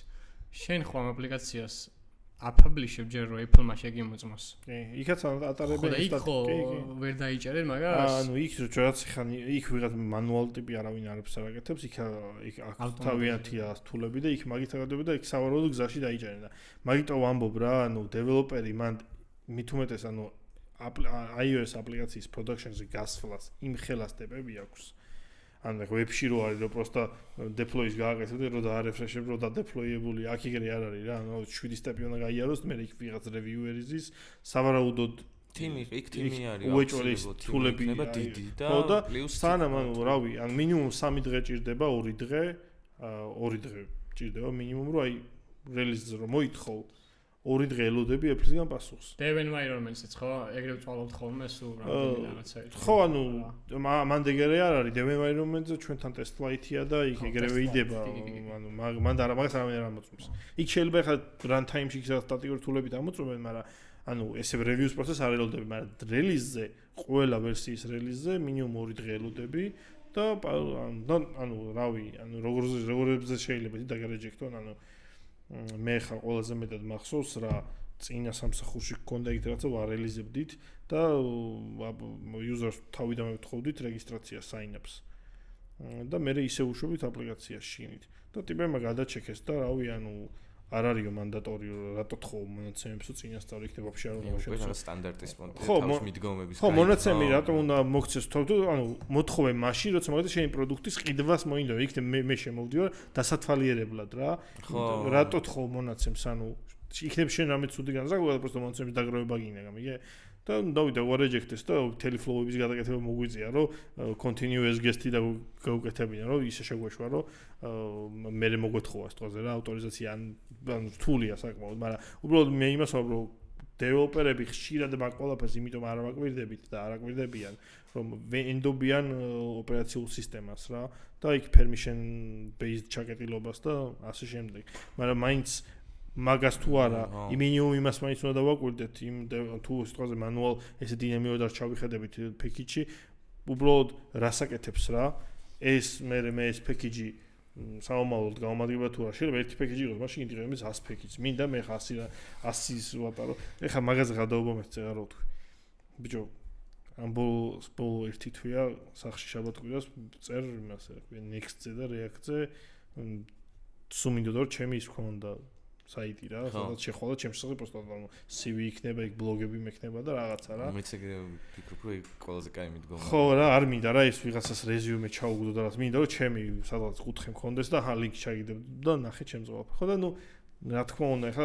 JavaScript-ზე და აი ურახუნებაზე არ ვართ არა ხდება, თან ვსწავლობ და ნერვები მეშლება და პროსტა რაღაცას დავაკვირდი რა იმ დღეს რა. რაღაც და ესე next-ი რო დავაყენე, next კი არა, რაღაცა პატარა რაღაც დავაყენე რა. რაღაც ისწრებოდა არ მახსოვს. ერთ-ერთი npm-ის ის იყო რა, package. დავაყენე და ბოლოში დამიწერა package 525 package დამიყენე უკან. უი. ან რაღაც ელემენტარული იყო ბიჭო, აი პროსტა. ან მაგისტრის 525 პეკიჯი ვერ ხვდები, აი რას იყენებდა 525 წელს რას იყენებს და პროსტა ვერ ხვდები. და მე იქ რაღაც იქ ნოუდისის ერორები და ვორნინგები რომ რაღაცას იქ პეკიჯი აქვს დაუნგრეიდ მოუჩია და უნდა 525 პეკიჯი რა იყო და წავედი მე. რა ქონდა დაწერილი? არ ვიცი, წავედი მე და სველტე ვნახე და ის ყველაზე მარტივად იყო და ესე ღია და ნაკლები დეპენდენსები და ყველაფერი და ისევ წავმეთქი ისევ ამას გამოვიყენებდი. ზოგადად ცოტა ანუ მაგ ჭრილში აი პროექტი კონსერვატულობას მაგ კუთხით ვეთანხმები რა რომ ესე მე მომინდა ის და ეს გავაკეთოთ ეგრე არ უნდა იყოს რა იმიტომ რომ ეკოსისტემას უნდა გავუფრთხილოთ ჩემი აზრით ანუ დეველოპერულ გარემოს და იმ ეკოსისტემას რაც გააქვს რა ეგეც რამდენი მაგალითი არსებობს თუ ტიპები პროსტო ვერ ანუ მით უმეტეს აი მობაილშია მაგალითად Apple გამოუშვებს ეხა წელს iOS 19 ხო 18 ხო ეხა 19 გამოუშვებს 19 რო გამოუშვებს 19 მოყვება ახალი Swift-ის ვერსია იქ ვიღაცეები ძველი Swift-ის რაღაც ვერსიებს დაადებენ deprecations და შენ თუ ის ძველი Swift-ი გაქვს კოდში მე ამ ვერსიაზე რო ახვალ ქრეშები გიქნება დაიქრეშები მე თუ ვიყენებ რაღაცას 2014 წელს დაწერილ GitHub-ის ბიბლიოთეკას რომელიც პროსტა ტიპმა ერთხელ დაწერა და იმის ხელიც არ უხლია ხო მომიწევს რომ ანუ ან მე ვახლო ხელი და მე გავაკეთო maintenance და მე აწიო ან და ჩავხსნა open source-ის პლუსი ეგ არის რა თუ გადგება და აღარ არის maintenance შეგიძლია დაკლონო არა ვინ იზავს მაგას ტიპს არა ნუ ეს ხა ძალიან ესე ხო განსაკუთრებით რაღაც პროექტზე რო ხარ კიდე ზევიდან ისე effort-ი ჩადო კიდე რაღაც ბიბლიოთეკა მაშინ ძალიან ენთუზიასტი უნდა იყოს ეგეც და ფინანსებიც უნდა ქონდეს სალკე მაგის რომ რაღაც პროექტი შეინახო რა არის ამას ხო აქედან მომდინარე უნდა უყურო მაგას ფრთხილად რას იყენებ და მინიმუმ ისეც იყენებ რომ ბოლოს release note-ებს რო შეხედო ბოლო არ იყოს იმ 10 წლის წინ გაკეთებული release note ხო ნუ მოკლედ აი ხო რა ეგრე უნდა იყოს და პლუს აი ეხლა რასაც ამბობდი Apple-ის იმაზე რა აპლიკაციის ატვირთვაზე ამ ხელა თემები რო არის ძალიან არ არის გასაკვირი რა მაქსიმალურად ვცდილობენ რომ App Store-ი დაცული იყოს ისეთი რაღაცის გამო რომ ვიღაცამ ფიქტორი არ ჩადოს აპლიკაციაში რა მართალი არის ბევრ რაღაცაზე არ გაქვს access-ი და კიდევ ერთხელ გავიმეორებ რომ მობილურ აპლიკაციებზე ვინც მუშაობენ ძალიან დიდი ფუფუნება არის აი წარმოიდგინე ახლა embedded-ში რამდენი რაღაც უნდა დაიცვა შენი custom Linux image-ი თუ გახსოვს საერთოდ ბოდიში ეგეთი кейსი მახსოვდება მაგალითად ძალიან საინტერესო აღონებს თუ საერთოდ ეხება Steam-ს რა ხო Steam-ზე scam თამაშები როა იცი ვაუ, ეგ რაღაც ახალი არის. არც მე არ ვიცოდი. ყიდულობდა სკემი არის. რაღაცა თამაშია, თამაშობ მართლა, მაგრამ სანამ თამაშობ შეიძლება მაინერი იყოს გაშვებული და რაღაცას ჭავდი. მაგას Steam-ი როგორ ვერაკონტროლებს თქო? როგორ ვერაკონტროლებ ტიპი Steam-ი როგორ ვერაკონტროლებ? ხოდა მაგას ვიზახი ეხა იყო ეგეთი შემთხვევაც რა. რაღაცა кейსები, არ ვიცი ეხა როგორ ხდება და რა თამაში წაუხლეთ მაგის გამო რომ ადრე რო იყო რაღაცა ისე. ფილმების საიტზე რო შეხვიდოდი უცუდ კომპიუტერი რო იწყებდა ხოლმე მუშაობას. ახტი ხალხი ვერ ხდებოდა. იყენებენ ზმაიმენ და ალგორითმს. ანუ ეთქობა Steam-ს არ ქონდა პოლიტიკა თამაშების ან გაეპარათ რაღაცა ხა ყველაფერი ხდება აგერე 2 თვის წინ არის ხო ის ნიუ-იორკში და ამ სოფლიოში რა ერქვა იმ კომპანიას Windows-ზე რო ლაპარაკობდი მან მინდა და მეთქვა ეგ кейსი რა და ვეღარ გავიხსენე სერვერები რო გაითიშა რაღაცა New York Times Square-ზე რო ეკრანები ჩაქვრა და ისინი რა გამახსენდა ხო ზუსტად არ მახსოვს მაგრამ ეგ მაგრამ ხო მოკლედ ამ სოფლიოში შაშანიც ხო იყო შაშან იყო მაგაზე ვიძა Facebook-ი რო არა Facebook-ი Instagram-ი WhatsApp-ი რო ესი 4 საათი თუ გამოვთხოვდი ხო ეგ ვიღაცას რო კარების სასერვეროში რო ჩაიკეტა ვიღაცები თუ რაღაც მოხდა თუ ვერ აღებდნენ გარედან თუ რაღაც მოხდა ხო იქ მიზეზი არ მახსოვს დაუნ ხო მაგრამ 4 საათი იყო გათიშული იყო რა 4 საათი დაახლოებით ხო კაი მოკლედ რადგან ბოლოსკენ გავდივართ ეგეთი წესი გვაქვს ხოლმე ზოგადად ყველა პოდკასტის ბოლოს რა 3 ან 4 ან რამდენიც გინდა მატერია, რასაც უჩევდი მაყურებელს. იყოს 3, თავიდან 5 გქონდა, მაგრამ მე რანგა გვიჭირდა ამ 5-ის, იმიტომ რომ ყველა მაქსიმალისტი იყო და ყოველს რაღაცა ეგეთი ყოველს ჩატენვა უნდა და ხო მოკლედ რაც გახსენდება გინდა თოქი გინდა პოდკასტი გინდა სტატია გინდა წიგნი გინდა დეფკონის სესია რაც გახსენე რაც ურჩევდი მაყურებელს просто საინტერესო საყურებელი იყოს რესურსი ერთი წეგარო ახსენეთ საქმის გაგიმატიო და ორი გექნება მოიცა იმენა ის უნდა იყოს რა ქვია რამე თოქი თუ წიგნიან რამე ნებისმიერი რამე რაც შეიძლება ანუ ერთი რაც გაგიმატიო სტატია აუ რავი კენელის რაღაც რა ქვია smashing stack for fun and profit which მე უნდა ჩავიწეროთ რომ ვეღარ ამოვანათებ ალეფ 1-ის პირველი პეიპერი არის Buffalo smashing stack for fun and profit Okay. Პირველი პეიპერი არის ღია დრო. არა, იცისა იქ დევს Freak magazine-ზე დევს. აუ ეხლა ის ხოთაშორის ისე უცნაური გადახვევა არის რა და ერთ-ერთ coworking space-ზე სადაც დავდივარ. ხშირად მჭირდება ხოლმე რომ Freak magazine-ზე რაღაცა სტატია წავიკითხო რაღაც მან ძალიან მაგარი რაღაცები დევს ხოლმე ასე ვთქვათ. და საიტს მიბლოკავს როგორც malware საიტი. აი მე Goldmine არის ინფორმაციის ანუ Freak magazine-ი ანუ არ ვიცი რაც კი რამე უსაფრთხოებაზე ახალი მეთოდი ყოფილა, ყველაფერი მან დიდება. და რას გიბლოკავს? არ მიშვებს Freak magazine-ზე ვებსაიტზე რომ ესო ის არის. malware-ია. ანუ კინაღამ ტვიშის ხჩავს მე მობილური გავიზიარე და ისე შევედი თუ. რავი ეს ერთ-ერთი ეგ იყოს კიდე რავი, დართული არის მაგის რჩევა გააჩნია რა Freak magazine-ს ბევრს არის ცოინები, ეგეც რა მოანათოთ. ხო და მაგას რავი, მაშინ ეგეც იყოს Freak.org. ის ციგნი რო თქვი 10 ტომია კერნელის Windows ინტერნალები, ვისაც Windows-ები, Windows ზუსტად სახელი რაღაც ცოტა გზელი სახელი ქონდა. კაი ხანი არ გადამიხედავს, სხვათა შორის Windows-ზე რო დამჭირდა კოდის დაწერა და ანუ Windows-ის ამბებში გარკვევა მაგ წიგნით დავიწყე რა ძალიან მაგრა აქ მე მგონი აი 0-დან იწყებს და აი შედულერი და აი ყველაფერი როგორ აქ აი რაღაც ძალიან დეტალებში იმაში Windows internals ხო? Windows internals-ი არის თუ ხო? System architecture process thread memory management and more. კი ყველაფერი ეგ მაგას Windows-ის ადამიანებს ურჩევ ვისაც ეგ აინტერესებს ვისაც აინტერესებს კაი, ვისაც Unix გარემოზე აინტერესებს რავი, მე დავიწყებდი SIS წიგნით Dennis Rich-ის ჩემთვის ეს არის ოქროს წიგნი არის, რავი. და ისე უკვე აი თანამედროვე იმისთვის რა ქვია პროგრამინგისთვის და ინჟინერინგისთვის Linux programming interface-ი არის ძალიან მაგარი ალბათ ყველა სამაგიდო წიგნი უნდა იყოს და Richard Stevens-ის წიგნები, რომელიც ვაფშე საერთოდ ანუ 3 ტომია ხსნის იქიდან, რა ქვია, Excel-ის იმპლემენტაციას ხსნის, ჯერ ზოგადად Excel-ის პროტოკოლებზე ვლაპარაკობს. სახელმწიფო გამახსენე? Richard Stevens-ი თუ არ მეშლება.